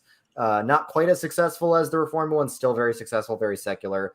Then you get Catholic countries. Catholic countries were never as successful as Protestant countries, but these days they're a bit more religious than Protestant countries. And then you get to France. Then you get to Eastern Orthodox countries. They are crap holes compared to Catholic countries. You have any two countries, one of them's Catholic, one of them's Orthodox. Think of like Serbia versus Croatia. Serbia is a country that takes 40 years to fill a pothole. The human personification of the Eastern Orthodox Slavic country is your man just in the tracksuit with the Adidas tracksuit. Yeah. The Orthodox countries are the only countries that are in orange or red on like the global human development. In Europe, they're the only ones that are in like orange or red on the human development scale. But the Orthodox countries are the most religious to this day. And the Orthos could say, hey, that proves we're right. Maybe we're not rich, but we're still religious. But then you could extend that correlation even further to Islamic countries, poorer than all the European societies and also more religious than all the European societies. So I think the moral of the story is the more successful something is for God's kingdom, the more Satan wishes to hijack it. I think that's why Protestantism has been the most hijacked by Satan, because it's the biggest threat to his kingdom. Orthodoxy can say there hasn't been a liberal hijack of Orthodoxy. Okay, there hasn't been a liberal hijack of Islam. There's been literally everything else, though, against Orthodoxy. or the Jehovah's Witnesses. So there's the only religion that really has had a liberal hijack is Protestantism. I think that's because that is the biggest threat to the powers of this world. I mean, Rome's, when you dig into it, Rome's actually had a very bad, very, very bad liberal hijacking too, as well. Like, I've heard of the case. I don't want to preach it as gospel, but I've heard it's basically accepted as facts that there was that woman, 20th century communist agent who converted and defected to the United States, and she basically testified that like a bunch of homosexuals were put into the Roman priesthood. There's that, but then there's also more. I have lots of family members who are Chilean, kind of briefly. Like my family was transplanted to Chile for a little while and then moved to the United States again. But In South America, from what I understand, and Chile definitely, it's like a mainline church, the Catholic Church there. All of the problems we have with our mainline Protestant churches about pastors who don't really believe and weird now heresy, liberation theology, all that kind of stuff. But, and now from what I've heard, Presbyterian church is based. Yeah, and from what I've heard, they're in South America. They're pretty much being supplanted en masse by evangelicals and Pentecostals. Yeah, that's definitely true. And there's like a weird, from what I understand, like Brazil, there's like a weird growing, more magisterial Protestant thing there. I just an interesting thing also I do want to make a video about in the future is, thank you for the super chat. I'll get to this in a second. In the future is a lot of people think. A lot of people have noticed the association that you brought up, Richard, about they're like Protestant countries are more secular and other countries are less secular in Europe. And there are some interesting exceptions, I think, that it's interesting to point out. So like East Germany is probably one of the most atheistic places as a culture in the world because religion was actively suppressed by the communists. Yeah. And it never merged. And to this day, even though they're a very conservative society in East Germany, they're still atheists. Same thing is true about Czechia, by the way. So Bohemia, they're kind of secular today. Okay. Yeah. And versus there actually were Eastern European countries that were also suppressed and forced to be atheistic by the Soviet Union, and it didn't stay. So as soon as the Soviet Union collapsed, they became really religious again. Poland is an example of this. Lithuania, Russia is kind of an example. Lithuania, let's go. Yeah. And even Protestant churches in Eastern Europe did have this revival too. So in my opinion, it's actually not as, confessional about which ones were rigid, but I do think there's an element of national identity there. So a commonality, if you look at the histories of Czechia and East Germany, is they had a kind of cynical state church which constantly changed confessions. So like the Prussian Union, if you've ever heard of like Lutheran history or Reformed history in Germany, they like forced the denominations of Reformed and Lutheran together, and then like basically the Lutherans all left, and the Reformed people kind of saw it as a government institution, if you will. And in Czechia, they were originally Hussite and Protestant, but then the Habsburgs invaded during the 30 Years' War and forced them to become a Catholic country again. And so I think that kind of basically detached the kind of symbiosis, if you will, between national and religious identity that a lot of other countries have, especially Catholic countries. But like Poland is definitely a very like being Polish means you have to be Catholic kind of thing. You know what I mean? Russian, you have to be Orthodox to be Russian, really. And so when the nations experienced a national revival, so did the religious identity.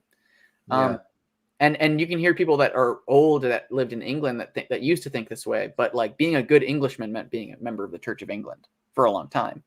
And it was an identitarian thing that was associated with religion that was able to survive basically persecution. And you'll find some countries go through this period of persecution and basically actually are like vindicated, if you will. Like Christians in this country are persecuted for their faith, but it only makes them more religious when they come to the outside. And you'll find other religions where kind of authoritarian secularism actually effectively destroys the religious movement. And I think it's interesting to see like what did that? What changed that? Yeah. Another example I would say is in Spain or other Spanish-speaking countries, there was an association with the state churches with political movements. And after that happened in a lot of these countries, Chile is a great example with Pinochet. If you know the history of Chile, at Spain with Franco, where after the like right-wing dictator that associated himself with Catholicism and being based in trad, after his regime fell apart, like everybody abandons and becomes super secular instantly. So that means we don't have a Protestant Franco or a Christian Prince. Is that what that means? I think it's mixed. I think it's weird. It's like, the Baptists in my audience are going to be like, yo, based. But that kind of has to be bottom up religious identity. That's kind of the weird, oxymoron with religious identity and national identity, in my opinion.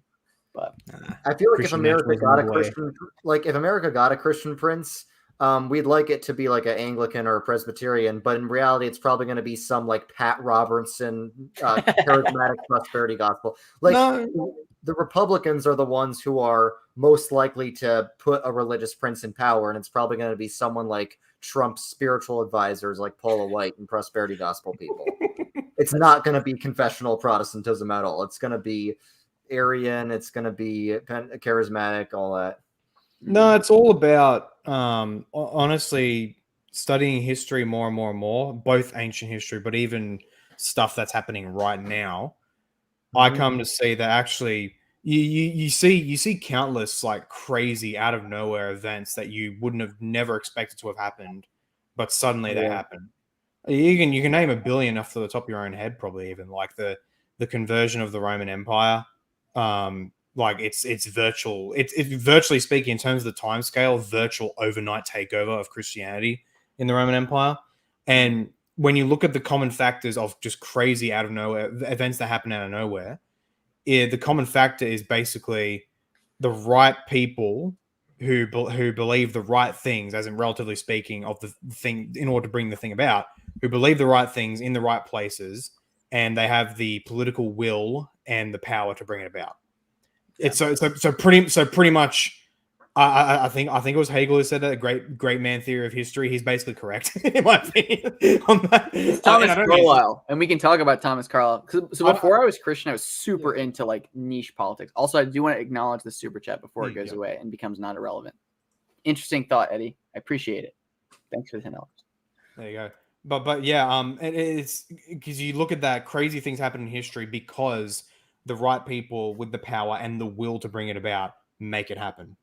And so when you look at that, really the conclusion I come up with, I almost never now ever say anything like, "Oh, that's never going to happen," or if someone else says that to me, I kind of it just goes in one ear and out the other, because so you can distinguish. You can speak in terms of probability of the current state of affairs. Sure, it's not going to happen soon, but quite literally, if someone has the right connections, if they have the right power, if they're capable, and if they believe the right things, and more importantly, they have the will to bring it about, literally anything can happen.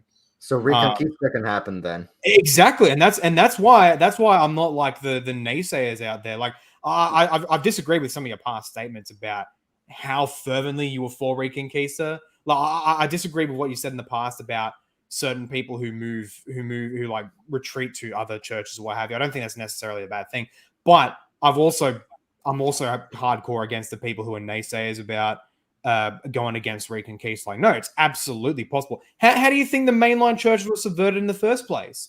They were mainline churches. They were traditional. They were orthodox. And then you got the libtards come in and they take it over. If they can take it over, it can be undone. You just got to have the will to do it. These people really think that Christians are weaker than lesbian pastors. They really exactly. Think that. Are you really going to say that you lost to a lesbian? I know they literally like. What man of dignity is going to say that to himself? The global Methodists are like, we are tough men, but we lost to a minority of lesbian pastors. Yeah, exactly. It wasn't even a majority; it was a minority that they lost to. Mm-hmm. Yeah, it's so stupid. It's ridiculous, and that's why it all starts with to take this beyond just talking about this stuff. For everyone watching, listen up. It starts with you and your own personal constitution, your own personal how you function in your churches, in your life. How I'm personally doing is I'm basically adopting an attitude where I'm just completely open and blunt about everything I believe. If someone asks me, I'll just tell them straight up. And in the context here of being within the church, if I see heretical error come up and if I see attempted liberal subversion, I will charge headfirst into it in order to destroy it. I'll be open about it. I'll be loud about it.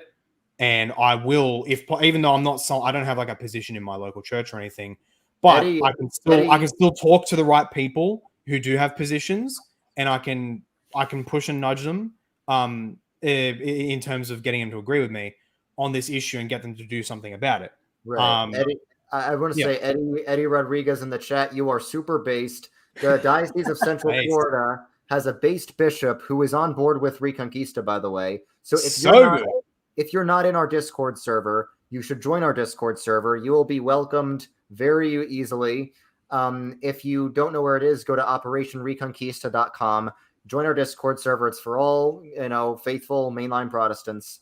So yeah, keep doing. Do not give up. Do not surrender to the lesbians, whatever you do. Heck yeah. Shout out to Eddie, legendary guy. Eddie, he's actually one of my local supporters. So what a legend. Yeah, he's great. He's always in my comments. He's also a local supporter. Okay, wait.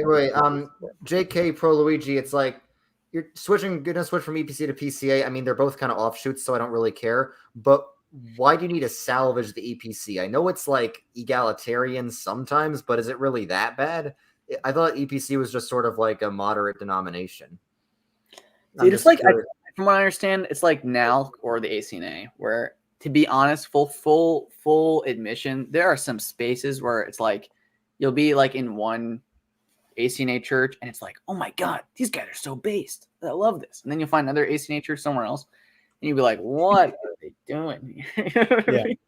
Honestly, that attitude I was talking about, where you don't just let the libs walk over you and let them take over and have the voice, where you be assertive and you basically, rhetorically speaking, you shout them down, because that's ultimately what this is. It's ultimately not always like with individuals, whatever. Obviously, it's a game about persuasion and all that, and showing people the truth.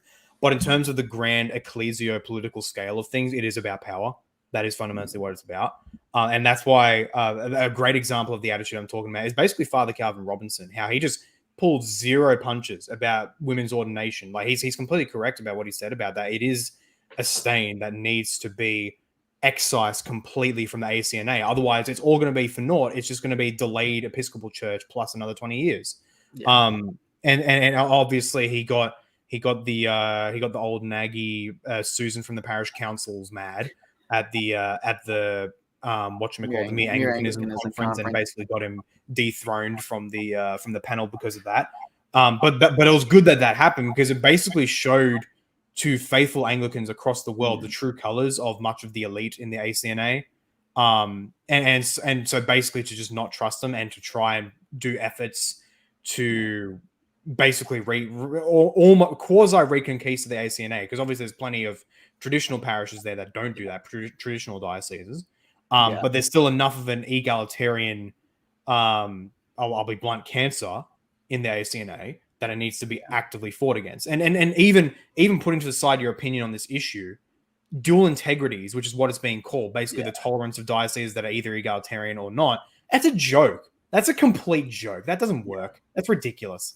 And what it does, it ends up doing, and I found this, I'm technically in a diocese which doesn't ordain women, doesn't do that stuff, but it's just, and I think a part of it is a spine problem sometimes too, where like there are parishes in our diocese which doesn't ordain women, which doesn't allow this to go on, that female priests will go to, and then they can do stuff at the parish in the diocese, but they're not supposed to be doing that technically. Yeah, that's actually, you know what, I've heard of that. I think I've heard of that actually recently happening here in Sydney, because in Sydney we are against the ordination of women priests and bishops.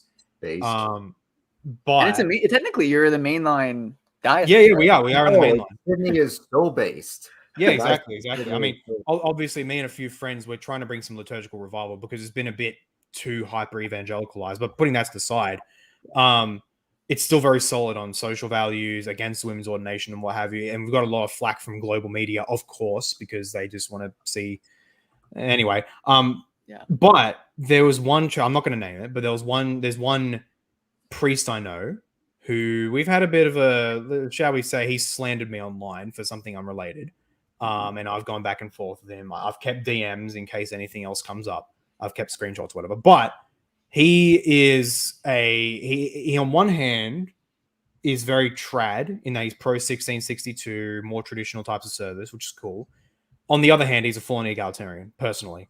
He is personally egalitarian. And while obviously he respects, at least nominally, the Sydney Archdiocese's decision in not ordaining women priests and bishops and what have you, I could have sworn more or less recently he did have a woman pastor, quote unquote, speak at his church. Yeah. Which is here in Sydney, which is basically that exact problem you're talking about. Of like, they're not going to ordain them, but they'll let them come in and do stuff, which is like, no, they should absolutely be just shouted out of the place. Because they're not, it's not even a woman priest. We need to call it exactly what it is, priestesses. Christ didn't institute priestesses. The apostles didn't institute priestesses. Get them out of here. Yeah.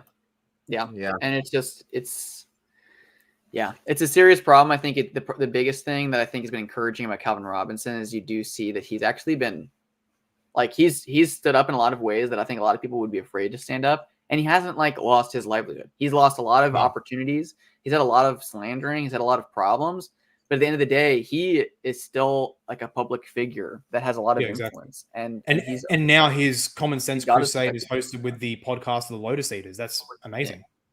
Yeah. I unironically actually considered subscribing to the Lotus Eaters and getting their exclusive content because of Calvin Robinson. Mm-hmm. Yeah, that's what you need to do, people. Be vigilant, be very assertive. Don't let liberals even get an inch in your churches at all. You need to be like in terms of tactics, like not necessarily in terms of dialogue. Sometimes it is actually necessary to be aggressive in dialogue, but in terms of tactics against them, you need to be aggressive and completely purge them from your churches. There's 3 reasons conservatives always lose these battles. One is being too nice and not being aggressive enough. The other is running away. The other is having a libertarian mindset. But last June, my church was debating whether to fly a pride flag. It's PCUSA, right? Debating, oh my. And it's a debate because it's PCUSA. And there were a lot of people in my church who are conservative. They did not want the pride flag. Not one of them spoke up except for my dad, who was an elder. And thanks to him, we didn't fly the pride flag. But there were so many people who were conservative and didn't speak up because, I don't want to. That's just pathetic. Yeah, that's so pathetic. I hope you had a good talking to them to man up. Yeah, I will say this unironically, an observation I've made in my time with associations in the Episcopal Church. Like I have interactions. I've gone to Episcopal churches and services and stuff, and there are some that are really far gone. But a weird fact of the divide is actually there are an enormous amount of like old, silent generation Episcopalians who are totally based, but just have never shared their opinion on anything. Like they just don't say anything. Boomers too, who don't believe in women's ordination. They don't believe in gay marriage or whatever, but they just kind of feel like their Gen X daughter will hate them. And in a weird way, I feel like because of kind of like Big Eva, a lot of the like evangelical exiles into the ACNA are more egalitarian than like those parishes in the Episcopal Church by laity. The problem with the Episcopal Church is like all of the priests, all of the like actual leadership is so far gone. But the laity is not even that. I mean, there's problems. There's definitely problems. But there are like old PCUSA churches or United Methodist churches in the South where it's like, I think more too conservative for even any of us here. Like basically, probably not for me. I don't. Some of them, I don't think they know the Civil War ended, but that's funny. Technically, Thomas Carlyle. Wait, we referenced Thomas Carlyle before, and if you don't know who Thomas Carlyle is, you should just read everything he ever wrote. He's Presbyterian, I think, and he was like a Church of Scotland guy or whatever. And he's very based, and he invented great man theory, all that kind of stuff. So he's the big retort against Protestant make you libtard. Yeah, there you go. Yeah. I mean, you see, that's what everyone should do. If let's say that vote succeeded and your parish suddenly has a pride flag going on top of it, be as Eddie here says, be Athanasius, unyielding and faithful. Yeah, rip down that pride flag from your parish, step on it, burn it. Yeah, like we should honestly. I've considered what if Reconquista was instead called the Athanasius Project. I mean, you've got the names here. It's stuck. It works well because it is quite brilliant. It is. So maybe our motto could be like Reconquista Contra Mundum, like Athanasius Contra Mundum, because all we're doing is exactly what he was trying to do. The church got hijacked by heretics. He got kicked out. He didn't leave. He kept fighting, and he took it back. Yeah, exactly. And it's actually a good point in terms of critique against Roman and Eastern claims, because how was the crisis solved? It wasn't solved by any pretense of an infallible church magisterium or infallible councils. Like that concept, you look at the debates in Nicaea or whatever, that concept wasn't there. You have people obviously talking about Nicaea, praising it highly, and even saying it was guided by the Spirit or what have you. But you can say that about anything after the fact. You can say that about a preacher. That preacher was clearly guided by the Holy Spirit. I've said that about you're not therefore saying that he is a fundamental rule of faith. That's not the same thing. But in the debates, they're defending Nicaea and they're defended by Scripture and by the past teachings of the church and what have you. It's not taken for granted that Nicaea is infallible. Nicaea is true and to be believed insofar as it coheres with Scripture. But in any event, how then were the Arian crises solved? It wasn't by the pretense of any infallible church body. It was by people doing stuff. both within the church hierarchy, but also even in the imperial hierarchy, when the emperors were convinced of the Nicene faith. Like after the Council of Constantinople, that wasn't just assented to by everyone because, oh, look, the ecumenical council spoke, the case is closed. Constantinople 1 was barely ecumenical anyway, because it was mostly just Eastern bishops. There was almost no Western representation. But the reason why we know of it as ecumenical today is because Emperor Theodosius thought, yep, I like this council, good decision, and he enforced it across the empire. He single-handedly, not completely, but borderline overnight, stamped out Arianism by enforcing the second ecumenical council. And how he did that was by straight up banning the preaching of Arian thought in public anywhere, and by openly dispossessing Arian bishops and priests of their churches and exiling them. That's what he did. And then in the ecclesiastical hierarchies, you have the likes of, say, Basil of Caesarea, who would just straight up create new bishoprics and install his friends and families as bishops in order to basically reconquista the church in that respect. I know that's exactly what the progressive United Methodists are doing, and it's the opposite of what the global Methodist conservatives are doing. Yep. Like the progressives are just like, yeah, we're going to play dirty. We're going to rig the hierarchy to make sure we win. And the conservatives are like, if there's any chance that we're going to lose, we're just going to give up now. Yeah, and then not to mention the normie conservative, reform over revolution. We're going to reform within the system and within the rules. You never win that way. That's not how it works. That's not how anything works. That's what the fellowship community is like. Vanilla Reconquista within the PCUSA. It's an alliance of conservative pastors, but they're all egalitarians, and they are all very scared of saying anything that might upset the liberals. So I'm traveling to their conference in April, along with the other Presbyterians for the Kingdom people, and I'm just going to say that basically we have to grab our swords and fight for it.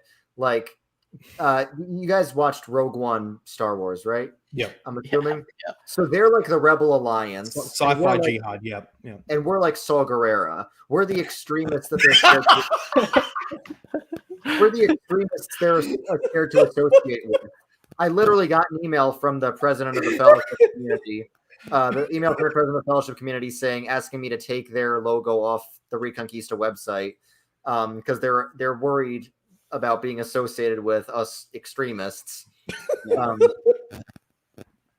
To what extent have you gotten actual like feedback about, like, from church hierarchy, this, that, and the other thing? You know, so there's a lot of individual pastors who are on board with the Reconquista. Our Discord server, the Reconquista Discord server, it's got a lot of pastors in all the mainline denominations. And there's pastors who are helping us. There's pastors who oversaw the writing of the Statement of Faith for Presbyterians of the Kingdom. Then there's like some of the conservative alliances within these denominations, various levels of acceptance. I think the communion partners, which is the conservative Episcopal bishops and stuff, they're totally on board with the Episcopal Reconquista. But then there's like the bishops of the denominations and the presbyteries. They are trying to hunt us down. My girlfriend got interrogated by her PCUSA pastor because her presbytery sent out an email warning about us. So she got interrogated saying, "Are you part of the Reconquista?" And there's ELCA bishops who also sent out emails warning about us.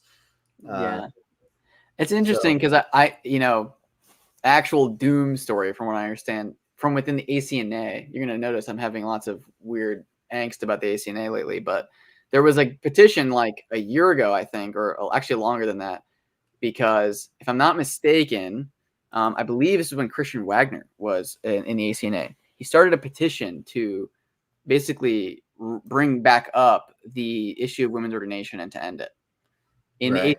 So I remember that. Yeah, that was really good. Yeah. But from my understanding, he got reprimanded from the church hierarchy, and like it was attacked and stuff like that. So, and it kind of just died out and it goes away.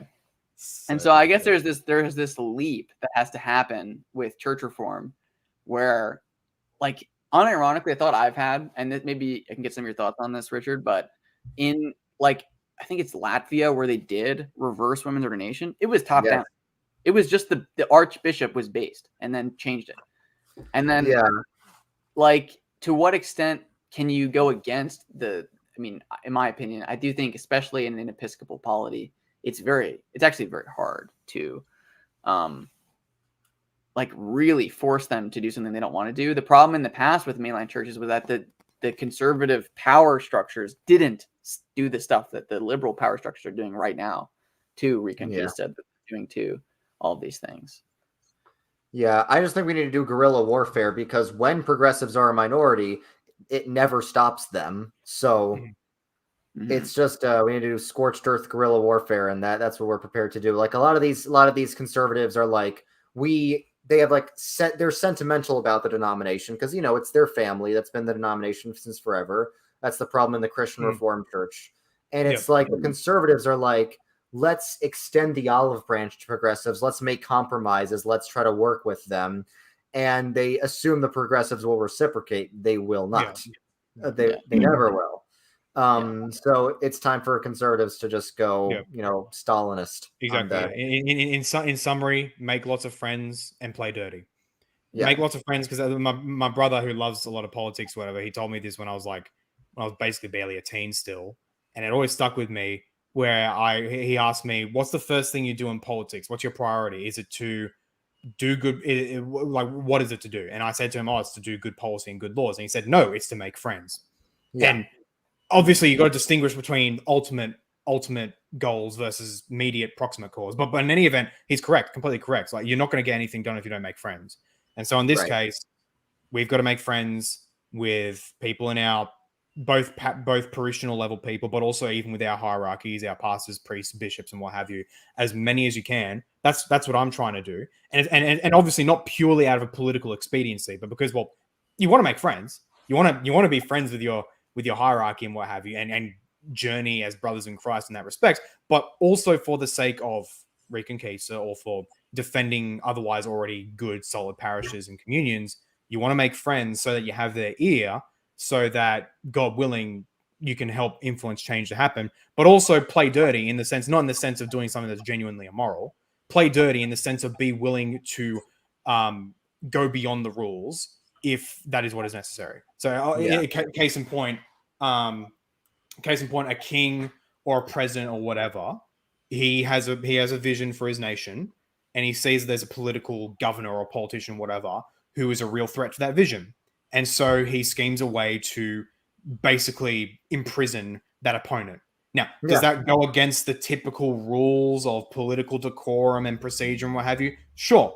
Is that actually immoral in itself? No, of course not. And in fact, it's perfectly reasonable. It makes sense where if you have the power to do something in order to further that which is presumably good for the nation, then do it. Why not? Yeah, definitely. Yeah. And in this case, it means, like, in terms of ecclesial politics, all else being equal, you want to stay by the rules because that's what separates us from the animals. But when it gets to the point where the rules, in whatever your context is, become something that actually preserves and protects evil and subversion, break them, 100%, smash them, destroy them. That's what I keep saying. That's why I'm not going to leave the PCUSA, and I can see that. If you look at Reddit forums, like progressive Episcopalian Reddit forums discussing Reconquista, they're legitimately scared. They are actually scared of it in a way that I don't think they've been scared of previous conservative movements. No progressives are scared by conservatives leaving. I think they are scared of the Reconquista. Yeah. 100%. I wonder if there will be a critical mass point, because obviously we've talked about this before, but like conservatives, when they care about doctrine, they care about all these things. So when the church that they're in stops preaching it, they're like upset, and a lot of times they leave. But is there going to be like a critical mass point where liberals are all like, I guess we got to go universalist Unitarian now and leave these mainline churches or whatever? They should. I'd be totally content with it if every liberal pastor were just like, you know what, I'm basically a Unitarian Universalist anyway. I'm going to leave. I'm going to join that. I don't care about reconquisting the Unitarian Universalists. Let them have all the liberals. Yeah. Yeah, there'll be a nice singular target for once the Christian Prince comes in. Yeah. Gathered all in one place, folks. Yeah. And a while ago, to relate it to Game of Thrones, it'll be like, the Sept of Baelor. Yeah, that's funny. I was trying to do this before, and I just got bogged down in all the numbers, and I'm wondering if you've ever got anyone to do this. Have you ever done like a math, just sheer numbers on Reconquista, like thinking about like, okay, are there enough conservative, say Presbyterians, to fit all of the pews and all of the, what are they called? Not dioceses in the Presbyterian church. Like, what are they called? Like, yeah, presbyteries. Yeah. Isn't there another word? I am a math major. These are my notes on a daily basis. Yeah. I have done the math. Of course, I've done the math. It is so easy. Yeah. Math check. It is so easy. It is not even funny. Yeah. It's like, yes, the PCUSA on paper is larger than the PCA. Yeah. But when you look at people that are actually active in their attendance, the PCA is quite a bit bigger. And by the way, the PCA is basically all conservative. The PCUSA, in terms of lay people, the PCUSA is, I'd say, 50% conservative. Yeah. Same with most of the main lines. It's not the laymen are always more conservative. The pastors, the liberal clergy see lay people as an obstacle. They don't care about the lay people. They see the lay people as getting in the way of their real job, which is activism. Yeah. We need like a lay revolution against the clergy, sort of like very John Knox pilled. Yeah. But yeah. Kind of true. Especially in denominations, I think, with more lay, what's it called? Lay input, those kinds of things. I definitely see that as yeah. It's like so there's a question I guess I have for you guys. I know that like you guys think the episcopacy is like historic, biblical, all that. But is there like I actually agree with the Presbyterians in this question, but go on. Okay, sure.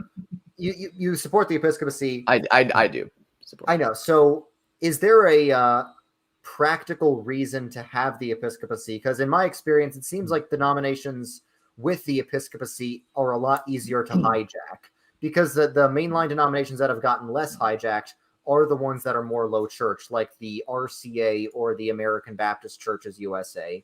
Yeah. So is there a practical reason to have an episcopacy? I think part of the problem, I've actually thought a lot about this. There's the whole double-sided sword, right? Like I talked about the Church of Latvia, right? Where as soon as a based guy becomes archbishop, it's like, it's all good again. But generally power structures are the higher up you go, the more liberal they get. Yeah. And so and I think that there is that kind of downward problem in Western episcopal structures. But I mean, I think the Orthodox are a good example of a church that has been difficult to hijack, even though it has an episcopal structure. But I mean, I am bound by my feeling that it is biblical and that it's historic and that it's necessary to support it. But then I have to think, okay, well, why would God want it then, right? It has to actually have reasons for it to be a good structure. And I think inherent in the episcopal structure is a like paternal way of thinking. You know what I mean? And that there is like there is your father who's the priest in your local parish, and he has a father who's the bishop, and then the bishop has a father and this is the way our family is structured, as a hierarchy, right? Because in that sense the church is, I mean, it's the new Israel, right? It's literally a family, it's a descendant, right?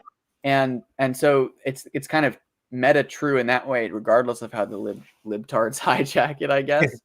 There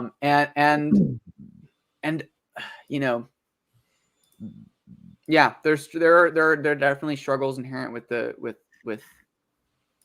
way that it is, but I think that it's based. Sorry to say, the historic church was Episcopal in structure for every denomination has to agree for most of its history. Yeah, and the church obviously was a net positive for the world. So, yeah. Well, for my answer, it very closely relates to the debates on on the best forms of secular political government, whether it's monarchy or republic or democracy or what have you. Very closely related.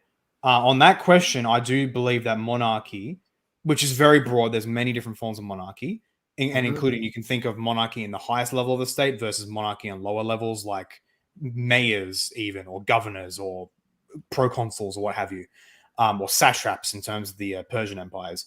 But I do believe that they're the best, and there's a reason for that I'll get to. But the thing is, ultimately, beyond the greatest factor in my historical study, and also just common sense, and even just observing human relation structures all around me, the number one deciding factor of a good leadership is going to be the conscience of the leaders.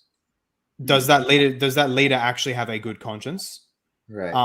Is he actually well in the Christian context, let's say, or just even just a generic context, let's say, does he have a solid conscience? Is he moral, quote unquote, to leave the vagary to the side for a second? Does he have a genuine interest in that which he's leading, and he's not self-interested? And does he have the fortitude to bring about his will?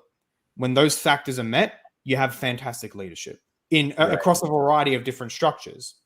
And that's especially the case for monarchy. You can see that in history. It's pretty much when you have monarchs who are both in the context of Christian history, Christian political history, when you have monarchs, emperors, or whatever, who are both very devoutly and solidly Christian, and they have the will to bring about their will, good things happen.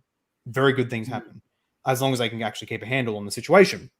You have prosperity and what have you. When you have leaders that are genuinely, they have a formed conscience and they have a care for those under their thing. Yeah. And so that's the ultimate factor beyond any specific political system. However, and this is definitely related to the issue of bishopric versus presbytery for obvious reasons. However, there's still the qualities of monarchy versus a not monarchy. And I think, honestly, the stuff with like Hans Hermann Hoppe, if anyone's heard of him, he does a very good job of this. Whereas with a monarchy, the nation is his possession. It's his own house that he owns, if you will. And so he has a direct interest in keeping it in good condition. With a republic, however, or a democracy or some system like that,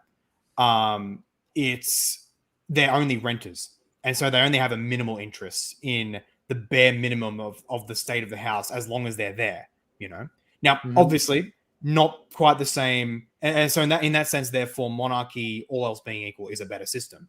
Now, obviously not the same in terms of episcopacy and presbytery, not exactly the same. But I think it is relevant to whether there's a system of someone being a bishop or a pastor for life versus if it's like elected terms. I think it's very relevant to that.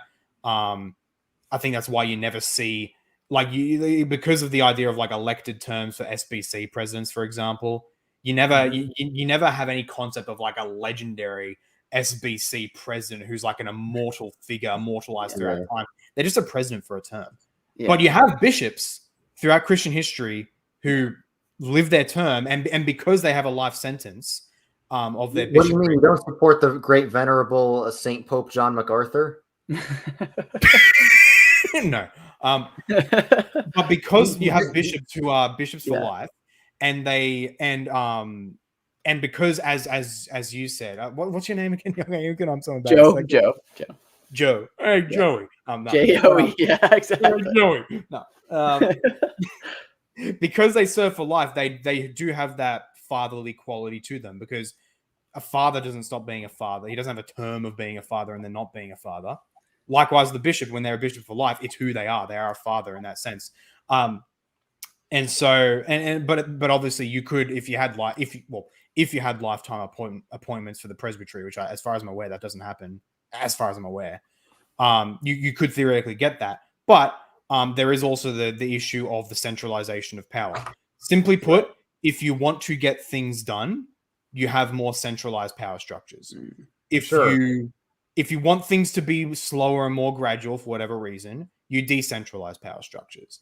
And so I believe in that respect, whether you think episcopacy or not is practical or not is going to depend entirely on your goals. Yeah. If for our purposes, you want to be able to bring about effective and clear and decisive change, the episcopacy is how you're going to do that, more or less. And that's why, actually, to kind of flip the script on Episcopal churches being the ones that were more subverted, that's why they were subverted, because episcopacy is very effective leadership. Yeah. Whereas there's nothing attractive about hijacking the local Baptist church. Exactly. Whereas more collective leadership, whether it's Congregationalist or it's Presbyterian or what have you, while it may be more difficult to subvert, well, definitely not impossible, because that has happened a lot. At the same time, enforcing good power, which is exactly what we need today, is much more difficult to do, because you don't just take one guy and you're golden. You have to take over a whole system. You have to take on a whole bunch of eldership positions and what have you. Right. And so I think that concern, combined with the more fatherly quality of the episcopacy, those things alone combined make the episcopacy, practically speaking, a better system, all else being equal. Now, again, obviously bring it back to the conscience issue. If you have a genuinely bad bishop who's a bad guy, it's going to suck. If you have genuinely bad presbyters, it's going to suck either way. Contrast, if you have good on either system, it's going to be good. So ultimately, it's not going to be an either or with the systems. But in terms of like averages, I guess, in terms of weights, you can do more with an episcopacy. Sure. I will say to Duswa in the comments that the Southern Baptists did get hijacked by liberals, and they did have a successful Reconquista. So this is kind of used as evidence by me that it's possible. And the Southern Baptists are low church. I'm not quite monarchy pilled yet, partially because America, which is a democracy, is quite a bit religious than all the European monarchies. And but it's kind of collapsing quite fast. But it's a little better. And also it has to do with the fact that this is completely irrational. But my idea of like the golden age of Christianity is basically American mainline Protestantism of 100 years ago when all the prettiest churches were made. So hilarious. Everyone knows I really just worship stained glass and the traditional worship style that was basically invented 100 years ago. God, oh man. Don't let the Ortho Bros hear that comment. I actually think there is a correlation between like state churches, and sometimes what happens is in the transition to modernity, state promoted churches had a lot more trouble, in my opinion, for whatever reason. Just like look at it. Well, because the state went libtard. Yeah. So in America, we didn't have that. So it was in a sense to our benefit, I think. I also think people read St. Augustine. People are naturally rebellious. So sometimes just telling them to do something means they will do the opposite. And that's unfortunately sometimes I think his camera was having some issues. So he's probably back. He'll probably be back. But I do think there is an element of telling people what to do sometimes doesn't work. Hold up, I'll bring him back. I think he's back now. Oh, no, he's not. Anyway, I do think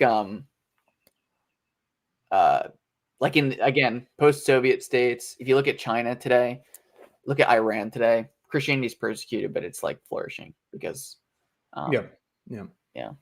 that's why it's like I can say you got to distinguish between better in contextualized senses when you're talking about political or ecclesial structures versus in an absolute sense. Like in an absolute sense, one of my guys who I've collabed with quite frequently, a Goy for Jesus, or Jeff, not because he's Jewish, but he actually did a lot of work with Jews for Jesus back in the day. And he it's a really good quote from Thomas Sowell. Obviously you can nuance it a bit, but a really good quote where he says there's no solutions, only trade-offs. So in other words, every system you pick for anything, whether it's economics, politics, church, or what have you, true though, there's not going to be, for the most part, there's not going to be a categorical solution. There's going to be, well, this thing does better here, but it does worse here. And so that's pretty much what I mentioned with respect to episcopacy and presbytery. With episcopacy, you have the trade-off where on one hand, there's less check on power because power is more centralized with the bishops. And if you're an American, that triggers you hard because, we have checks and balances as, yes, totally not delusional in terms of political theory, but in any event, because checks and balances, as I believe, checks and balances are basically a myth. It's all basically about the conscience or whatever. But in any event, you have the trade-off where on one hand, episcopacy, you have less check on power, and so bad guys can do bad things. On the other hand, because of centralized power, good leaders can do more good things much more effectively. And then conversely with the presbyterate, you have the good thing where there is more decentralized power, and so bad stuff, it's much harder for it to take a hold, all else being equal. On the other hand, because of that, it's also harder for good things to happen, and you get a lot more. Actually, that's another reason why I prefer episcopal. I believe episcopal government is all else being equal better, because with a presbyterate government, you have much more of a dimension of political intrigue and infighting, at least the potential for that with the presbyteral system.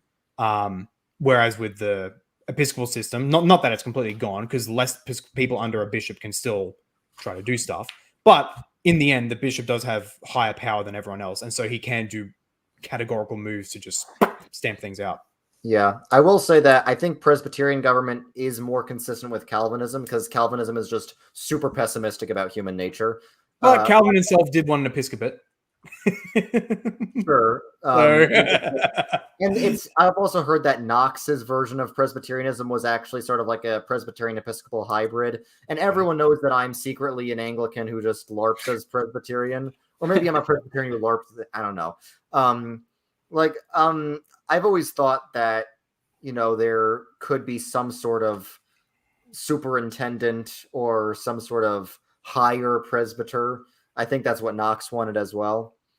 But I will say that I think Presbyterianism, one of the advantages is it prevents any individual from having too much power. That could also be a disadvantage if you want to have a based individual like the Latvian. Yeah, exactly. I initially intended, funnily enough, my initial thing was just to become a priest, because I do want to become a priest, at least of a parish. I didn't want to become a bishop. But my Sydney Anglican friends, they all hyped me up to seek the bishopric, and they've kind of changed my mind, I guess. Like, I won't chase after it. If I become a parish priest, I'm happy, but I will try as much as I can to become a bishop. And if I successfully become a bishop, I'm wielding power left, right, and center. 100%. I'm using my power. I'm going to benefit my friends, Orthodox, and I'm going to punish my enemies, the heretics. Yeah, you should do that. Javier is bringing up a good point, and I think as the based monarchist who does believe in separation of powers, I think it's an interesting conversation, and I think that it is related to a government style of the church too.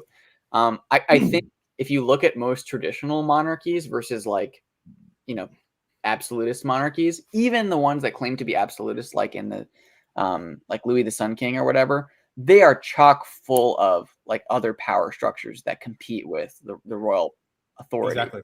Yeah. So usually the church, but also, I mean, just in a feudal society, for example, there's usually powerful landowners, other interests and things like that. Yeah, exactly. And I think actually that is good. And I think it was, I mean, if you read Montesquieu, or my specialty was in American history, and specifically on the constitutional arguments in that small period. And you see Madison was such a nerd. He'd literally walk around with books about governments from history or whatever. And he was like, oh, if you notice, it's the ones with all of the different organs competing for power and influence that do well. But the thing Madison, I think, was a little too soy jack to realize was the ones that he liked the best weren't actually democracies or democratic or republican. They were just exactly complicated traditional structures of government that produced good outcomes. I think a part of it is when the king has to compete for power with his nobility, and the nobility has to compete, what they have to do is make appeals to other organs of influential people. You can see in medieval Europe, the guild system is really interesting.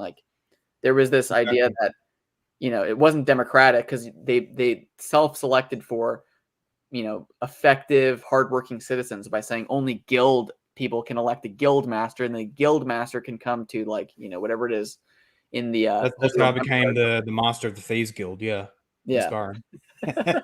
but there was a slow kind of consensus building of key holders, even in very strict monarchies, that actually was good. And I think in the Episcopal form of government, you actually do get that with a vestry, and there are other organs. It's not just the bishop and the priest say stuff by fiat. I'm really happy you brought that up, because that's actually part of my big point as well, with both secular power, but also Episcopal power. And that's kind of, I guess, is a response to Javier as well, who says that, where I reject the utility of artificial fail safes in the terms of checks and balances in the law or whatever. On smaller scale stuff that can work fine. Even then, though, it's limited. But when it comes to government and all that, evil, if you have artificial fail safes in the terms of laws and regulations, what have you, on the limits and checks and balances of power, evil malicious actors can and inevitably will find a way around that. They just got to take the laws of actual power, because there is de jure and there is de facto power. De jure power, of course, being the force of law. De facto meaning who actually holds power. And that's the problem I have with artificial fail-safes, because in modern Republican/Democratic history in the West in general, it's given the masses this false sense that we have a government that has checks and balances on it, and it focuses by the will of the people, and that has actually become the tool of ultimate political enslavement, the likes of which has never been seen in human history. In historic tyrannies, you knew who your tyrant was. Yeah. In today, and of course, this is by God's grace, it's changing a lot. People are waking up to it now. But for a long time, people had the illusion that they lived under this democracy or a republic or whatever that was under the will of the people, and it's government regulated by checks and balances. When actually, no, that's never been the case. Not just because of the people who actually have power in the government. If they wanted to and they had an interest to, they can just ignore or work around the checks and balances. But more importantly as well, you have behind the scenes interests who manipulate all these things, including manipulating the people themselves. So checks and balances just become completely irrelevant. And that's why I'm glad you bring that up as well, because that the other thing I found is that there are checks and balances, even in a quote unquote unilateral monarchy, in the form of, as I mentioned earlier, one, the conscience. The conscience is the ultimate check and balance. A monarch, whether their conscience is malformed or it's pristine or whatever, a person, a ruler will only do what their conscience allows them. That's just a universal fact of life, unless of course they're a schizophrenic, and that's a different case. But in any event, all else being equal, a basic functioning person, whatever their moral system or lack thereof, they will only do as far as their conscience allows them. The conscience is the ultimate check and balance. And so if you have a ruler, hypothetically, who has the most absolute power imaginable in a state, and yet in his conscience, he is a well-formed, convinced, devout Christian who feels their obligations towards God and the people, then you'll have ultimate prosperity insofar as he can bring as a leader, even despite any checks and balances, because checks and balances don't make leaders more moral, and a lack of checks and balances don't make them less moral. If he is ultimately formed in his conscience, then a lack of check and balances will not make him any more evil. In fact, it will let him do a lot of good. But also, as you mentioned, there are natural checks and balances in historic systems in the forms of lesser rulers like barons or duchies or what have you. And that's a good thing. That is the actual real existing check and balance, where even if there wasn't an explicit law that said the monarch shall not do this, it doesn't matter, because in the end, it was actually about who actually held power. And that's why politics in the past was much more honest and transparent, because it ultimately really was about just who had the power, who had the bigger guns, who had the bigger armies, Yeah. And that's honestly, that's much more honest politics, and frankly how it should be, because other ways, with the way it happens now, it's fundamentally just based on layers and layers of idealistic illusions. Mm-hmm.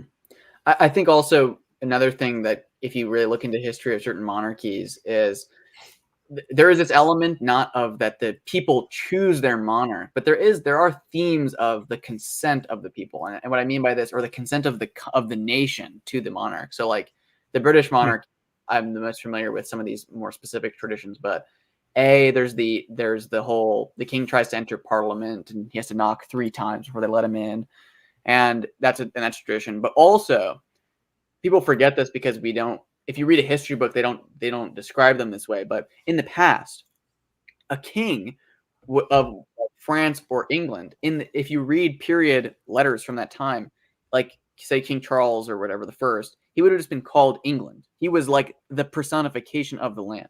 And the same thing was true about lesser lords like Buckingham or whatever, right? He owned Buckingham, and so he was Buckingham. So people called him Buckingham.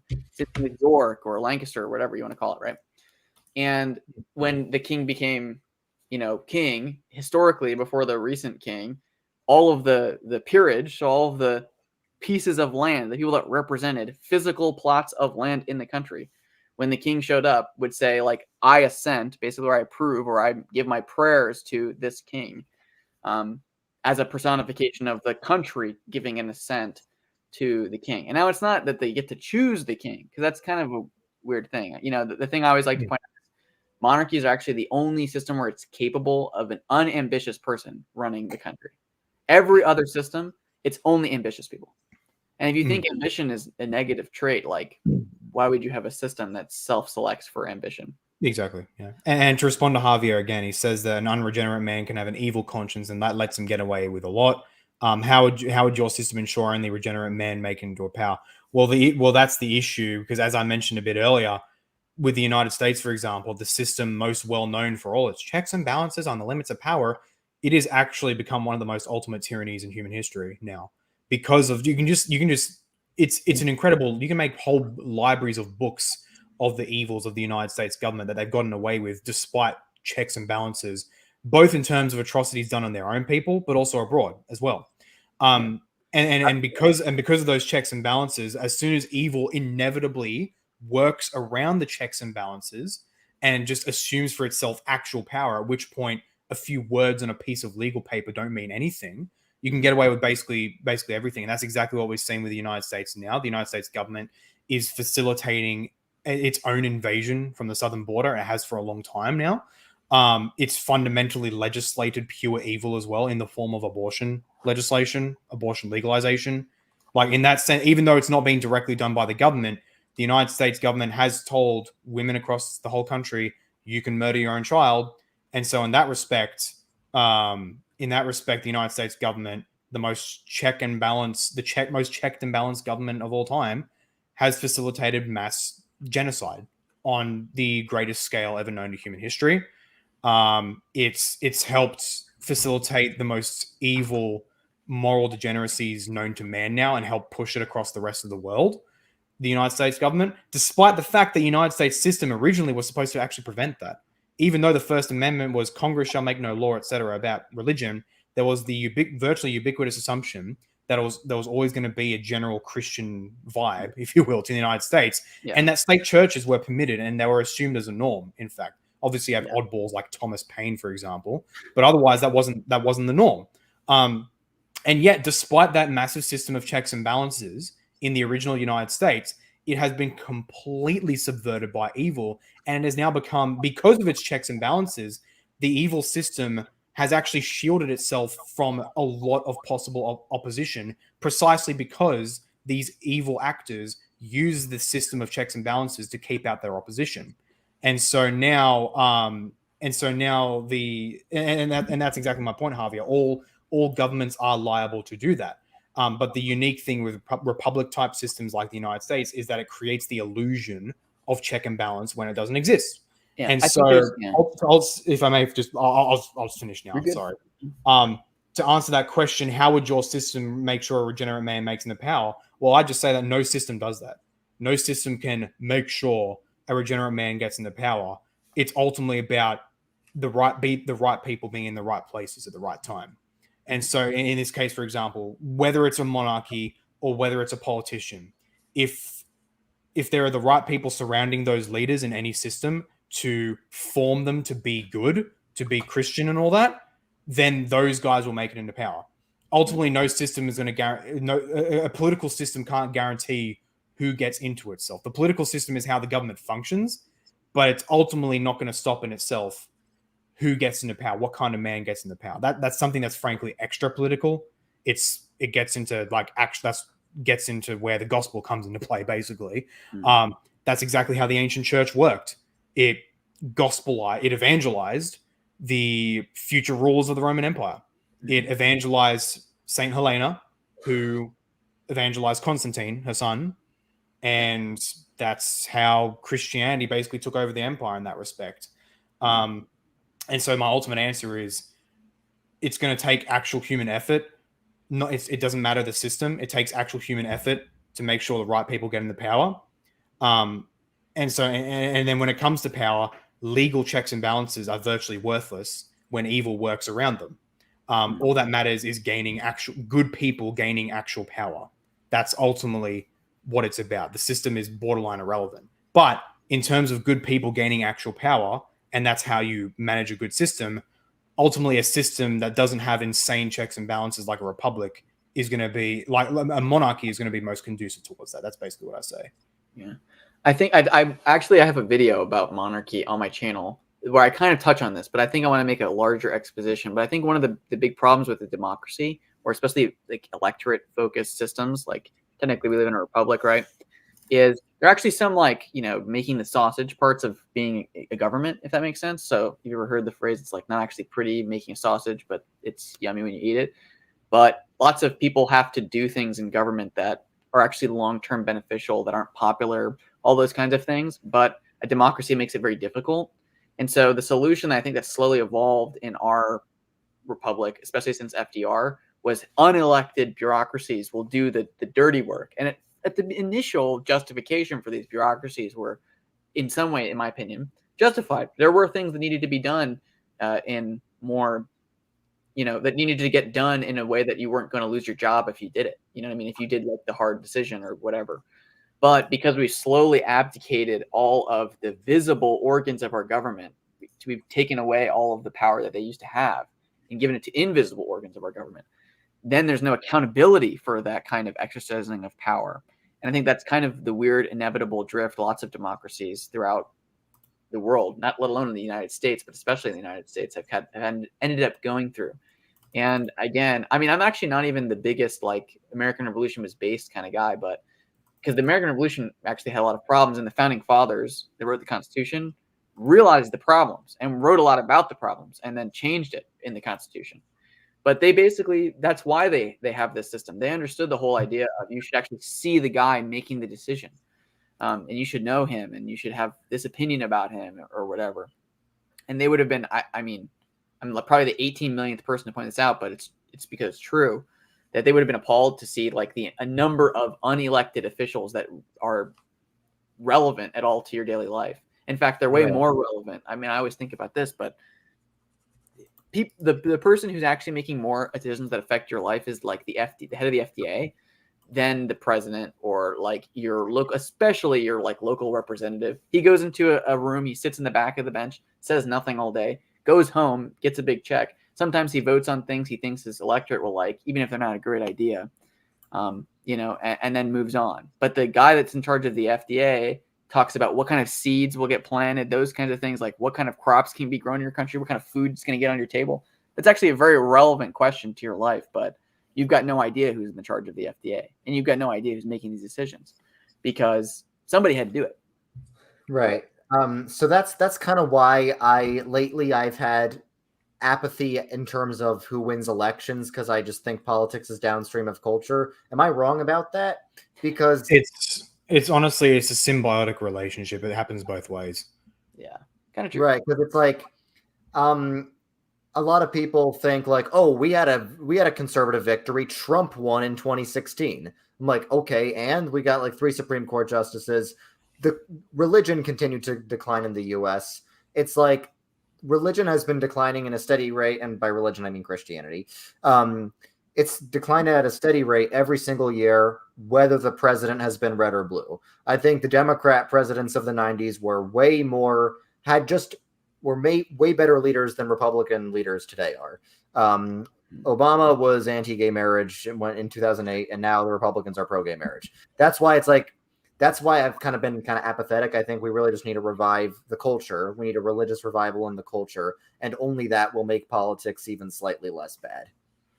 Yeah, I do think that there's a lot less conviction on the side of politicians on some of these issues. I think it's good to point out, yeah, Obama was against gay marriage when he ran in 2008, and then slowly changed his mind as the populace changed their mind on that issue.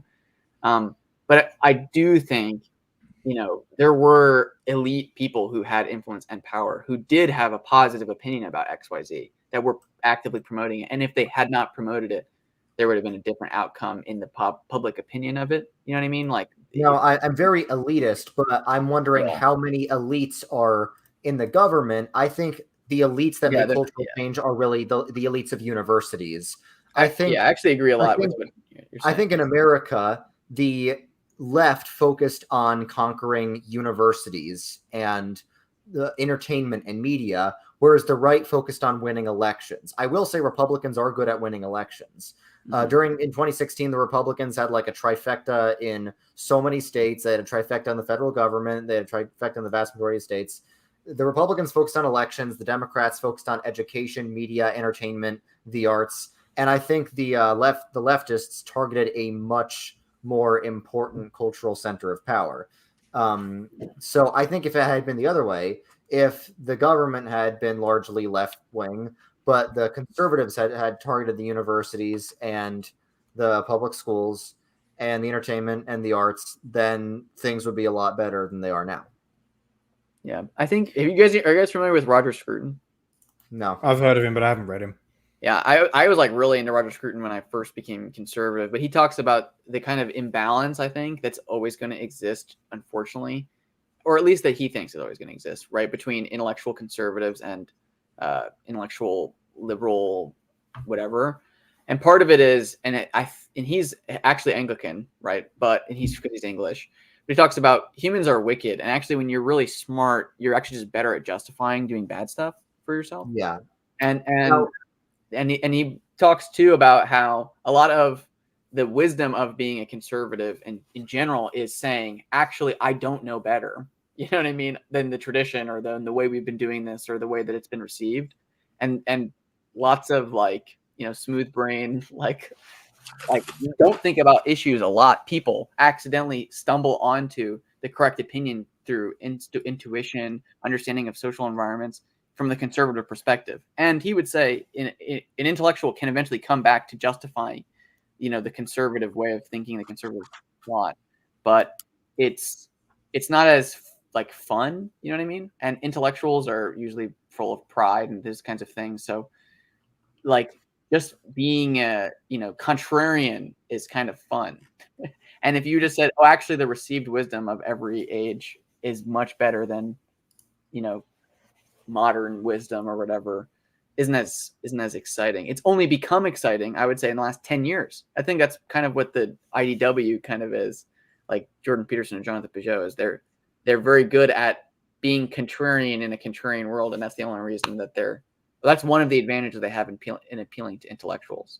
Maybe that's my way of thinking about it. But all right, I've got to hit it, boys. So okay. Good chat as usual.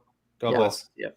One thing I'll say is, we all know which demographic has been most successful in subverting things and making cultural change. It's our people. Yeah, it's true though. Wait, but you know why it is? I think about this all the time, and I think that there are some people who have other thoughts, and there's some truth and untruth to this. But the thing that I noticed this when I was in high school and I was becoming conservative and I was immersed in like Jewish culture, the thing that Jews were the most right wing about was Israel, because they actually cared about it.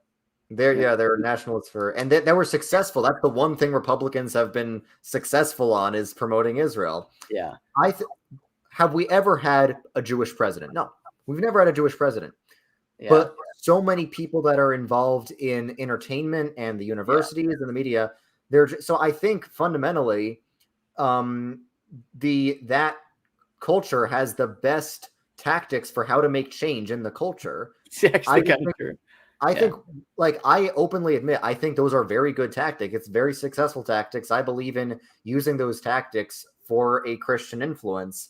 So that's why I think we should just use the tactics of Antonio Gramsci and the Frankfurt School and target the universities, target the mainline churches, and basically ignore the government. The government will follow whatever we do through the cultural institutions. So I don't really I think we don't need the government. We need to make nonprofit lobby groups that are going to pressure the government to do things. We don't need the government. We can take the universities, and all the bureaucrats, the unelected bureaucrats in the government are going to come from the universities. So I think we need an Anglo-Calvinist subversion of the institutions, and then the radical left-wingers in 2080 are going to say, like, why is the media controlled by Calvinists? And then the three parentheses, it's going to be 3 C's that represent Calvinist. That's what it's going to be. Yeah.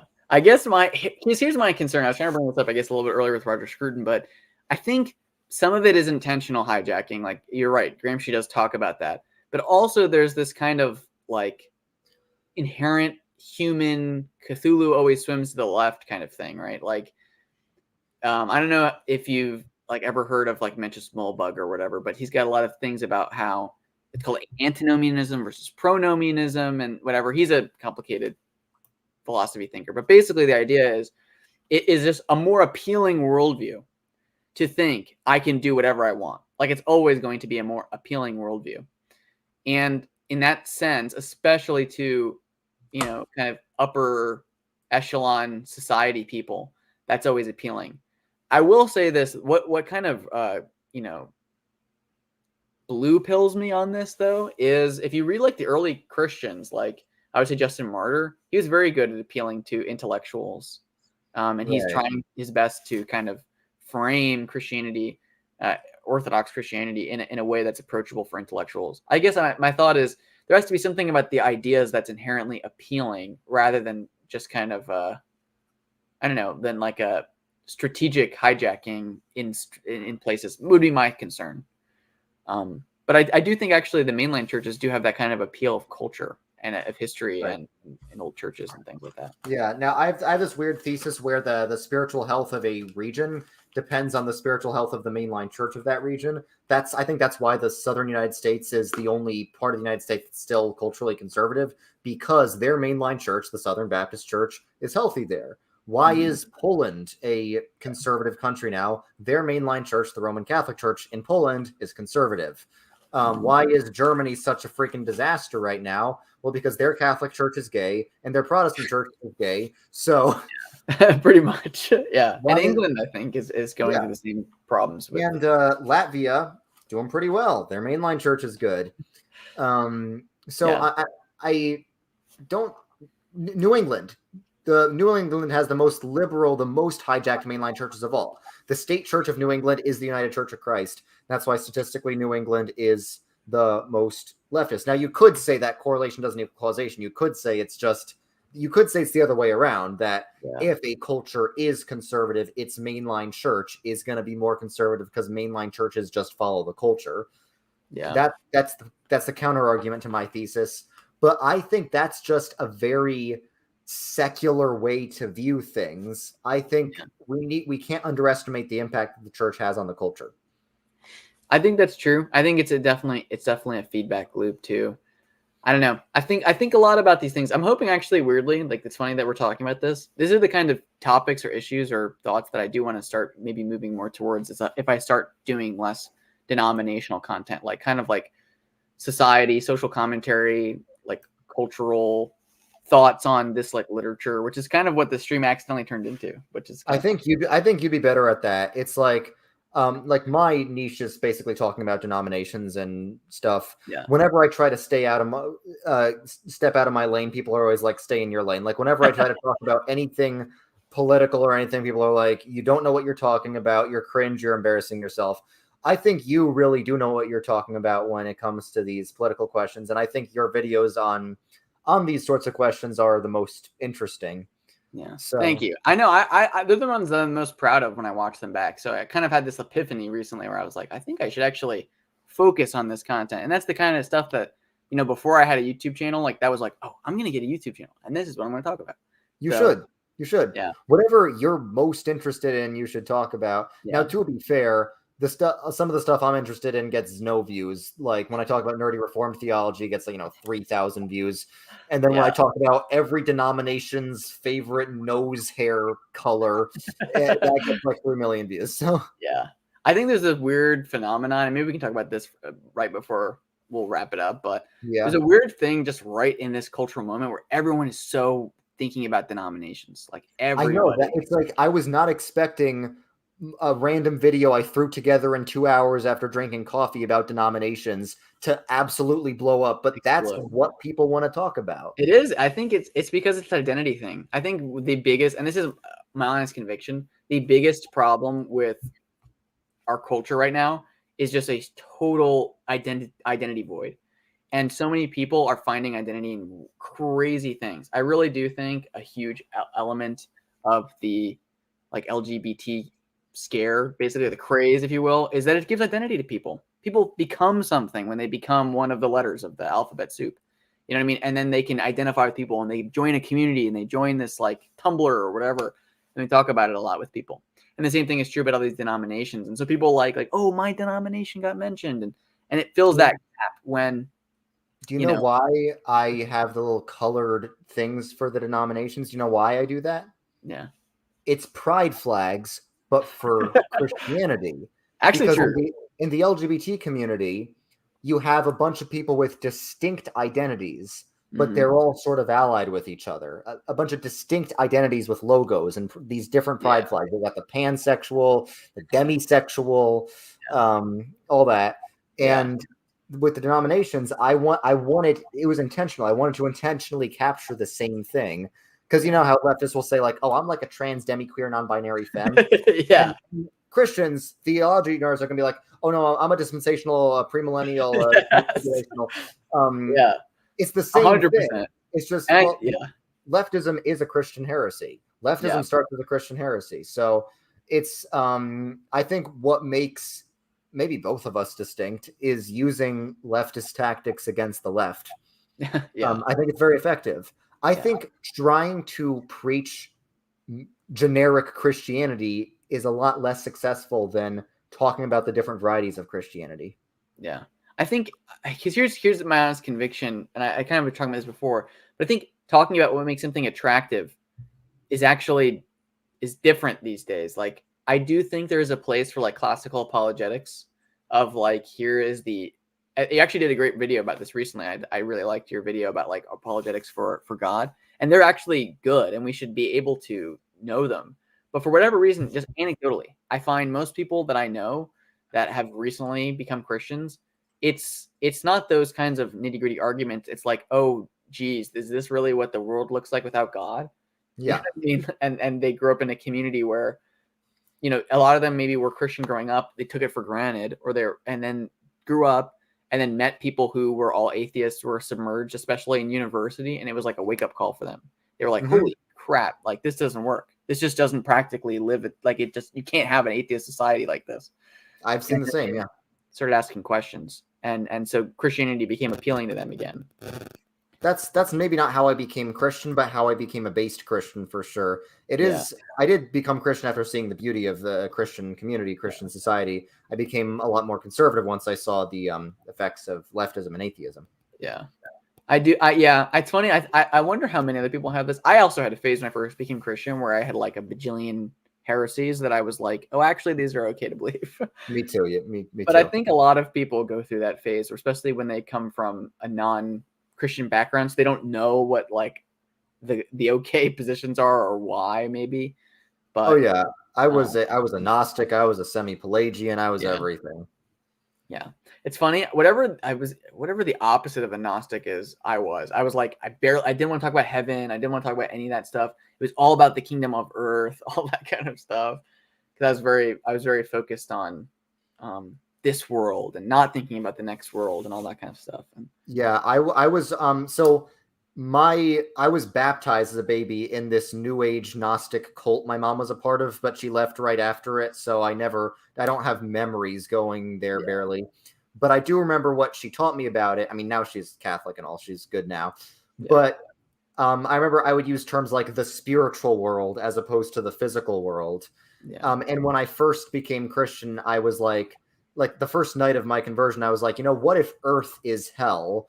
And the only reason Earth is not utterly bad is because we have God to make it better.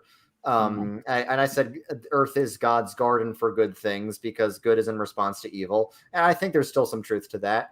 But I was, I drove to church the next day. I was driven to church the next day by this educated Presbyterian guy, and he corrected that and said, "That's Gnosticism, Patrick." Yeah, true. That's funny.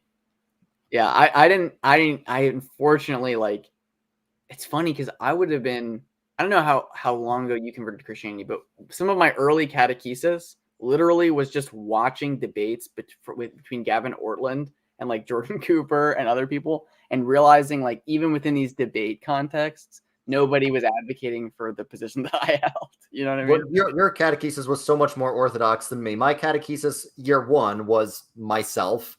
Year 1.5 was Dennis Prager and Ben Shapiro. And then after that, it was a mixture of Tim Keller and John MacArthur. Yeah. I came out of, well, again, my context was before that, I was like immersed in like the Jewish apologetics world, and like devout Jews do not like Dennis Prager because he says a bunch of weird stuff that disagrees with like the Talmud. So I kind of strayed away from like the more weirdly secular mud Judeo-Christianity. So if that's true, when he says that Judaism, he explicitly says Judaism teaches works-based salvation. Is that actually true or no? I think it's complicated. Actually, this is interesting because it's related to like the whole. Honestly, a lot of my reading of Galatians and stuff like this, but Judaism teaches actually, I would say, is closer to, and traditional Judaism is closer to Catholicism, where it is grace. Like you were picked, and there's an emphasis of you didn't ask to be born Jewish. You didn't ask, like it is grace in a sense. It was an election in a sense, but keeping the covenant is the point of the salvation experience. Like even very Orthodox Jews who are like you'd think are very conservative, very traditional, they don't talk about heaven, hell, justification in the same way that Christians really do. Like it's a completely different, way of thinking. And I think, there's pluses and minuses to that. I think people will point out that like modern Judaism in a lot of ways deliberately, as it evolved, differentiated itself from Christianity. So like it's probable that like, Second Temple Judaism was talking a lot more about, the resurrection and heaven and all those kinds of things. But yeah, growing up Jewish and even some very traditional Jewish apologetics, they're not really concerned with the resurrection or the afterlife. They'll talk about the resurrection, but justification is in like completely different terminology, I guess, in that sense. Right. As you know, I know squat about actual Jewish theology. For me, being all that being Jewish ever was is I eat bagels, I have a big nose, and my dad said "oy vey." Yeah. That's what being Jewish means. That's pretty much, that's most of it. That's like 90% out. I got to be honest. Reform Judaism, yeah. Yeah. But were you Reform or what were you? So I grew up conservative. Okay, which is, there's, for people that don't know, there's like ultra Orthodox, then what's called modern Orthodox. Modern Orthodox, like Ben Shapiro, right? Yeah. And then there's conservative Judaism. Technically, I believe Dennis Prager identifies as a conservative Jew, but conservative is like relative. It's not actually like the most conservative version of Judaism. It's like a middle moderate, whatever. It's like the main line, basically. It's dying out, all that kind of stuff, I thought Reform is like the main line. Reform, well, technically Reformed is a splinter group. So they're in that way, they're not like the main line. But to give a brief history, right? So in 1815 or whatever, I forget the exact date, Napoleon declared like the emancipation of the Jews. So like Jews used to be by law segregated from Christians. And then when they were not forced to be segregated anymore, the question was like, okay, well, how much do we assimilate? How much do we go out into the outside world? And the rabbis and like the traditional structures of Judaism basically said, we're not gonna assimilate, and that's called the Orthodox movement. They just kept their own ways. So you're telling me it's Napoleon's fault that my dad ate pork as a kid? Pretty much. Actually, it is, because then basically the conservatives came after them and basically said we can conserve our traditions but assimilate. So, like for instance, the question that is the difference between the Orthodox and the conservative way of thinking is like if a chicken sandwich materialized in front of you. A chicken sandwich isn't on the face of it not kosher, but an Orthodox person wouldn't eat it. A traditional Orthodox person wouldn't eat it because they don't know how it was prepared. They don't know who prepared it, like all these questions in their head, versus a conservative Jew would basically be like, well, I don't have a reason to not think it's kosher. Right. Deliberately. So they would eat it. Versus the Reformed would just be like, kosher? You know what I mean? And not care. Yeah. So I feel like you could say religious, like Reform Judaism is like the PC USA, not counting people like me. Conservative Judaism would be like the PCA. Orthodox Judaism would be like the OPC because Orthodox. And I think the ultra Orthodox would be like the Amish, right? Yeah. So there's also lots of differences because technically the Orthodox movement split in half between the modern Orthodox in like the more recent years and the ultra Orthodox groups. Yeah. So like modern Orthodox, like Ben Shapiro, you'll notice he always wears a kippah, but a conservative Jew, like I didn't grow up wearing a kippah outside of synagogue. Is that a kippah or a yarmulke? What he wears? So one of them is the Hebrew word, and the other one is the Yiddish word. They're for the same thing. Stupid camera. And technically, so yarmulke, which is spelled yarmulke, whatever, is the Yiddish word. Kippah is the Hebrew word, right? And So only Ashkenazi Jews call it yarmulke, but I grew up calling it yarmulke. Yeah, but modern Orthodox split from ultra-Orthodox when they basically were forced after, most people would say like after the Holocaust, to just agree that they weren't going to stay in ghettos anymore, and that they would have to assimilate in some sense to the culture around them. Right, that makes sense. Yeah. I'm commenting in the chat. Oy vey, this turned into a Jewish stream. It did, yeah. I know. I actually do want to do a video too in the future about the like serious theological reasons I left Judaism and became a Christian. I do think there's some interesting things there. Is Judaism like Pelagianism, basically? I'm just wondering. It's not. I honestly, I think it's interesting because, again, the justification in the Christian sense is, how do I get saved? But in Judaism, everyone knows if you are born Jewish, you are already saved. Really? The question is, basically, yeah. So if you're Jewish and you break all the commandments, you're still going to heaven, or you're still going to heaven. You're going to be, because heaven, right? You'll still be finally resurrected and be a part of God's kingdom on earth, and the messianic revival, all that stuff, right? But people will say, oh, it takes longer for you to get to heaven. You have to be a Jewish person to pray for you longer. The tradition, so say like a Jewish person dies, right? You have to have a mourner's Kaddish for them for, oh God, I'm going to forget how many days it is, but you have to have basically for a year. But if they were the worst person on earth, it would take so many days. So the tradition is you pray for them all of those number of days minus one, because you assume they weren't the worst person on earth. But also Jews regularly still have to do, so like Yom Kippur, you fast regularly. Yeah, and that's to absolve yourself of the sins you committed during the year.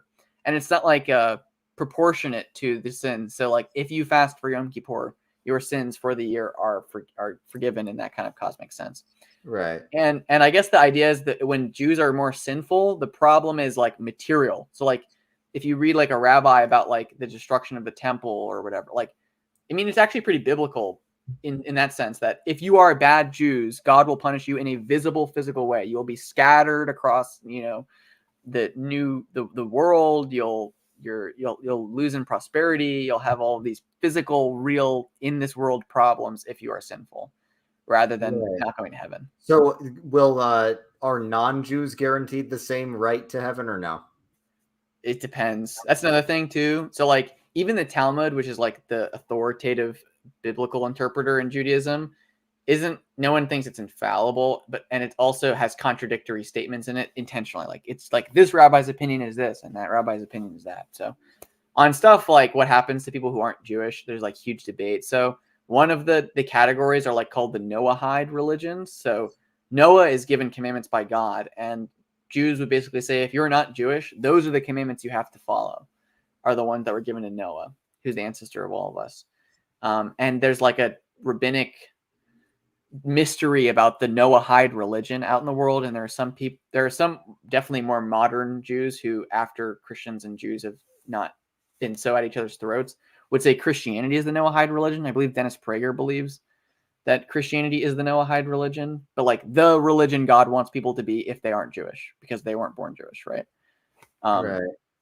So, but I don't even, it's not really a salvation thing as much. So Judaism's kind of like racism, but a religion. Yeah, yes, it is. I mean, that's literally what Jesus got the most mad at people for, was Jews who were basically being racist against Gentiles and stuff. Yeah.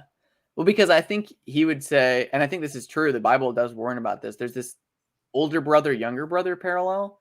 So like, this is going to get into like my Romans 9 interpretation, and we can talk about Reformed theology stuff too. But like when Paul is talking about the lump of clay in the hands of God, in the Jewish context, the way that passage is interpreted, because it's a reference to, I'm forgetting where it's a reference to, but it's a reference to an Old Testament prophet who talks about the Jewish people as a lump of clay that's God's to mold, basically. Mm-hmm. But right, the biblical parallel, I guess, is there's usually an older brother that expects something from God but isn't going to get it, and so he'll become resentful and bad, Cain. And then there's a younger brother who doesn't expect anything but is actually more pious and is the right inheritor of whatever it is. So this happens with Abel. Yeah, This happens with Jacob and Esau. This happens with Joseph and his brothers. This happens even with Joseph's children, Ephraim and Manasseh, right? Yeah. And I think that's basically one of the things that actually convinced me away from Judaism was realizing that the Gentiles were the little brother and the Jews were the older brother, who basically were saying, God can't abandon me. God can't abandon the Jews. He'll never, extend this to the undeserving little brother. And that's basically, Jesus goes on and on and on and on and on about the Gentiles because that I think half the parables are about like the Gentiles being included and the Jews being like that's what half the parables are about. Yeah. And the Calvinists would basically agree with that. We don't completely abstract Romans 9 to like a theory of how predestination works. But if you read John Knox, it's basically that Jacob simply represents the elect and Esau represents the non-elect, basically. Yeah. The reprobate. So and I will actually say there is a parallel there, because if you think about it, like I'm kind of trying to explain earlier, the Jews thought of themselves as the elect. And there's just a complete one-to-one overlap between being born by grace, like you didn't choose to be born into the Jewish people. Yeah. And that's why St. Paul says not all who are Israel. So the anti-Calvinist interpretation of Romans 9 is, it's not talking about election and predestination, it's talking about Israel. But then Paul literally says, not all who are Israel are Israel. And then he says the true Israel is simply the elect, which is why we Calvinists say the true church is simply the elect. Like the Eastern Orthos are like, our church was founded in 33 AD. Yours was founded in 1500. We Calvinists say, no, our church was founded with Adam. That's how old our church is. Yeah. According to covenant theology, the first church was in the Garden of Eden. That was where the church started. Yeah. And it's true. And there's this, I do definitely see the system of election. I think, I forget, someone told me about this, and I have to find whatever book they're referencing, but there are, I think modern Orthodox polemics is actually so interesting because so many of them are former evangelicals that there are basically Orthodox saints who will articulate stuff that's, predestination, election, however you want to call it, monergism. Cyril Lucaris, for example, who is a Calvinist patriarch of Constantinople. Cyril Lucaris is condemned at the Synod of Jerusalem, but he's mostly condemned for like explicit statements like we don't have free will, which, granted, from what I understand of the Orthodox position is that they want you have to say you have free will in some sense. Cyril Lucaris said you don't have free will? Yeah, well, and also Cyril Lucaris was like influenced in other ways by Calvinist theology, like on the sacraments or whatever, but... Well, he was based, but...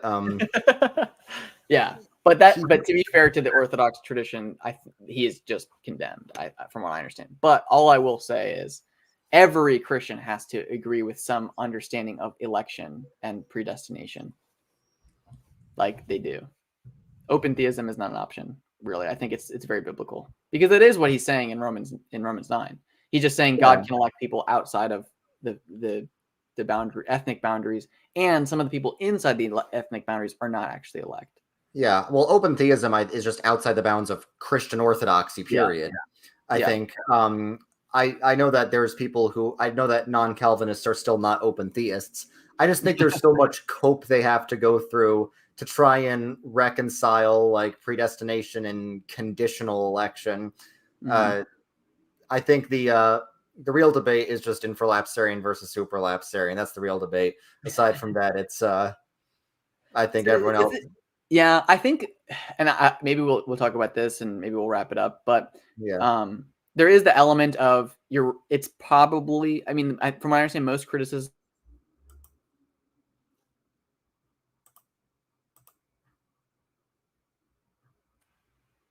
I'm back. Okay. I understand. Obviously, I think I'm assuming this is right cut out. The criticism I understand from most Calvinists to Lutherans is that they're not willing to make the next logical step from single predestination to double predestination. And that's like the criticism. But actually, to wrap up this whole stream, at the very beginning, I was talking about, I think one of the appeals for lots of really theologically interested people and the kind of rabbit hole from Reformed to Thomist to Catholic is a lot of Reformed theology is saying like, okay, well, A and B are biblical and true, which means C must be true. And D is biblical, which if C and D are true, then E must be true. And then if E and C are true, then F must be true. and you kind of drawing that chain out of theology. And I think when you don't actually have a magisterium, there's always this fear or this concern that one of the links you start building on is unconfirmed. Like it could be false or not true, I guess. And so, you know what I mean? And you could make an accidental leap, which is, to what I understand, that's kind of the Lutheran concern with Calvinism. A lot of times it's saying like, yes, it might technically logically be true, but the Bible doesn't give it to us. So it's not the thing we get to say because it's the conclusion rather than the foundational fact, I guess. Yeah, well, Lutheranism is not just contradicting Calvinism; they're also contradicting Catholicism. Like predestination is not just the Calvinist teaching; it's the whole Western Augustinian tradition. Calvinists were just inheriting that from Augustine and Aquinas, and the Lutherans were the ones departing from that and saying we're not willing to affirm this part. Within the Western tradition, there's always been just the people who stick to it, like the Thomists and the Calvinists. And there's always been detractors like the Molinists or the Lutherans or the Remonstrants or the Wesleyans. So it's not even really a Calvinist thing. It's just a Catholic, lowercase c Catholic thing. Yeah. And I guess I'm wondering what your thoughts are on the fact that, like, again, because of, I think a Lutheran would say, well, yeah, it is what the Thomists are saying, but the Thomists mistake, or at least in the Thomist system, you could say, they have like the magisterium giving kind of, Thomas Aquinas is an angelic doctor, all this kind of official approval saying like, yes, he did a bunch of conclusion chaining, but you've got a mechanism to approve of that conclusion chaining, versus in the Reformed way of thinking, you don't actually have a, official stamp of approval on the conclusion chaining, if you will. Maybe that doesn't make any sense, but. Well, I know what you're saying, but it's like, we don't really need one because the Reformed have a very high view of, scholasticism and reason, just like the way the Catholics do. Well, we don't have an infallible magisterium, but we do have a fallible magisterium. That's why there was the Synod of Dort for the continent and the Westminster Divines for Britain. So that was basically an advisory board of all the best theologians of the time, really the greatest theologians ever, probably. They all did like a review of this. It was a magisterium giving a stamp of approval. It wasn't infallible, but Rome's magisterium is not infallible because they contradict it every 3 weeks. So, but you see, I'm just trying to draw a parallel with the Lutheran concern that instigated the Reformation, and then seeing it kind of replicated again in the Calvinism. I mean, the Lutheranism is sort of a move towards the East in some ways, a move away from rationalism and towards mysticism. I've said many times, Calvinism is the Catholicism of Protestantism. Lutheranism is the orthodoxy of Protestantism. In so many ways, like, for example, every other Protestant group that sprang out of Lutheran Reformed sprang from the Reformed. The same way that every future group that sprang out of the Christians sprang from the Catholics rather than the Orthodox. I think the upside to the more mysticism, isolationist, Orthodox mindset is there's going to be less people splitting off from you. But the downside is you're just not going to do as much. I think that the Western Catholic Church, as well as the Reformed half of the Protestants, have just done a lot more, have made a lot more progress in the world and for the church than their Eastern counterparts. Yeah. I think it actually makes a lot of sense, the idea too, that it's kind of the weird, it's kind of the instigator of schism, which, I mean, someone might say that's good because then you kind of get like the wheat from the chaff are separating, right? So you look more into this issue, you get kind of development on the issue in that sense. And then you come to a decision, and the people that don't agree, Arminians or whatever, they're out. And so it shows that your tradition is still evolving, I guess, or it's still not necessarily evolving, but it's still, the truth is being vindicated slowly in your tradition versus the other tradition is just ignoring it in a way, would be actually more sympathetic, to be honest, to the Lutheran or Eastern view, because I do think that it does cause schism, which is bad in a way, but. Right. And I think Abraham Kuyper said one of the strengths of the Reformed tradition is diversity. That's why we have so many different types of Reformed stuff, like the Huguenots and the Swiss Reformed, Dutch Reformed. And I know that you think because of the regulative principle that they're all going to die out, but come on, Anglicanism is in just as bad a place. So let's be real here. That's kind of true.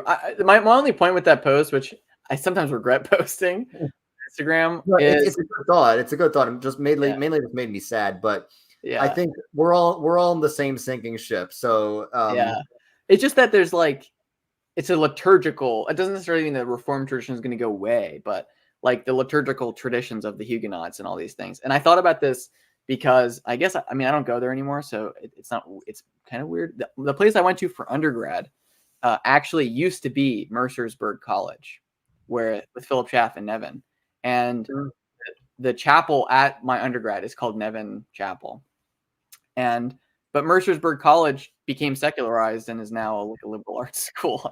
You know, but the same is true of so many Anglican things. So yeah, no, you're right. I think I will say this, and actually, to be fair, lots of like Catholic places are better at it, but there are still like the reputation of Catholic private schools is that they are not actually that Catholic. Okay, one last thing that we could go down this rabbit hole. Adam said, "How can the Protestants be one church if they contradict in every theological matter?" Protestant is a category; it's not a nomination; it's a category. The same way ecclesialist is a category.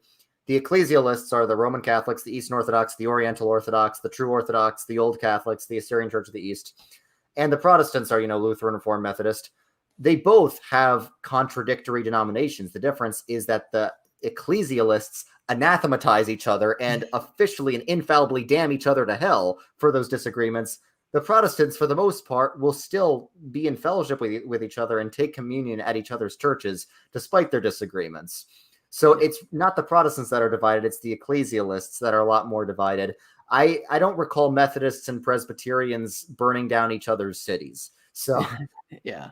And also say that there is actually diversity in, like, especially the Roman Church. Like they're actually, I mean, there's Molinists and Thomists we're talking about before. There's Scotists, and that's just even in the like Latin. People will point this out, but like reconciling Palimism with Thomism is kind of weird. But in the Roman tradition, you can be a Palamite or you can be a Thomist. So they're not exactly full of total agreement on every issue either.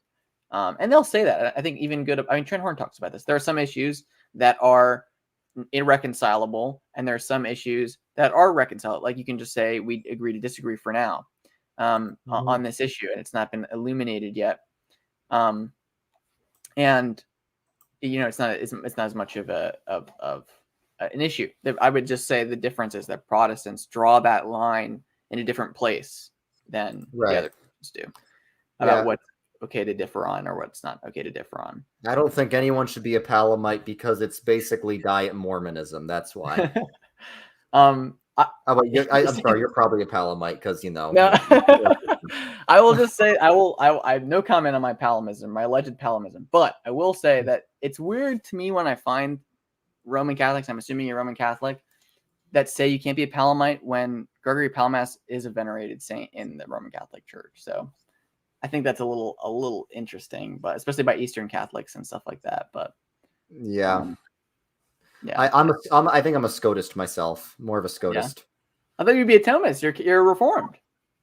Well, there are Reformed Scotists. Like the Reformed were kind of split between being Thomists and Scotists. I'm a Scotist because I'm more of a Bardian, and Scotists affirmed like the absolute necessity of the incarnation. I think I have a supralapsarian Christology, but an infralapsarian predestination, infralapsarian soteriology. And I like how Scotus defines God as more of the infinite rather than defining God as pure being or pure actuality. Mm-hmm. So I am more of a Scotist. I also think a lot of Scotus's ideas were proto-Protestant, like the absolute freedom and sovereignty of God. Yeah. But yeah, I'm a Scotist. I think Duns Scotus was very based. I can see the influence of Scotus, who was Scottish, on John Knox, who was also Scottish, because they both express the absolute freedom of God to do whatever the heck he wants. Mm-hmm. So yeah, definitely. Have you heard the Scotist argument for the Immaculate Conception? What is their argument? So I'm going to try to summarize it, but it's interesting. The idea is it's based off of Scotus's idea of the absolute primacy of Christ, right? So the idea that Scotus had was the whole point of creation was Christ. We all agree with that. So that meant that in like a logical sense, the idea of Christ, and Scotus would argue the incarnation of Christ, which was necessary, in the glorification of Christ, which he would say is necessary, meant that Mary was conceived logically prior to the concept of the fall of humanity. And so because Mary, as a consequence of God's thought, as the mother, as the bearer of Christ, being glorified through the incarnation, I'm probably butchering this argument, to be fair, but this is my summary from what I understand of it. Yeah. That because of the absolute primacy of Christ, Mary being a necessary element of Christ, right? So because think about it, I think he makes this point, but like Jesus has his body has the physical features of Mary's physical body. So even in conceiving of his physical body, he had to conceive of Mary. Basically, Mary is logically prior to the fall. I also think this is related to Scotus thinking that the fall wasn't absolutely necessary. I will say, I think that it's like the conclusion just doesn't follow from the premises. I think basically every argument for the Immaculate Conception of Mary can be extended back infinitely. Like if Mary has to be pure for Jesus to be pure, then does Mary's parents have to be pure for Mary to be pure? Like if Mary was, their argument is basically Jesus logically precedes the false, and therefore so does Mary. Okay, what about then Mary's parents and their parents? So I don't see that. I do have a very high Mariology, though. One of the PCUSA confessions says Mary is perpetual virgin. Heinrich Bullinger says Mary is a perpetual virgin. Yeah. I think I agree with that. Like tentatively agree with it.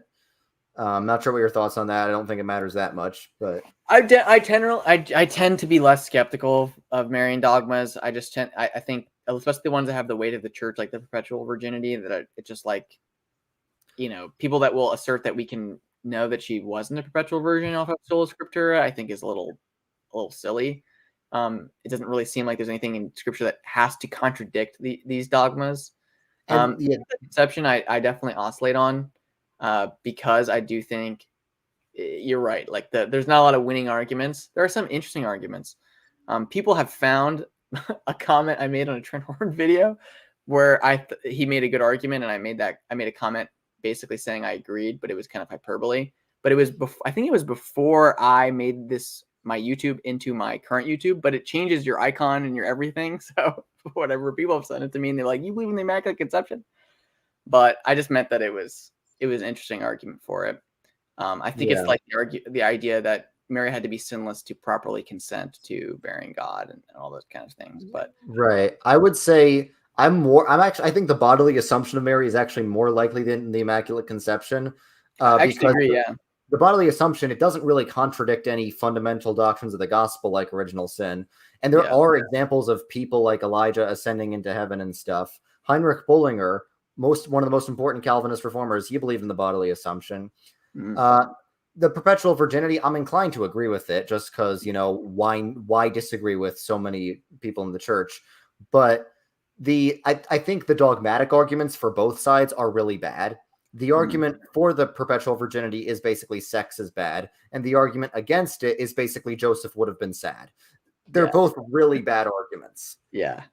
I think the argument that has the most purchase with me about her perpetual virginity would have been that Joseph had a previous marriage. He was a widower.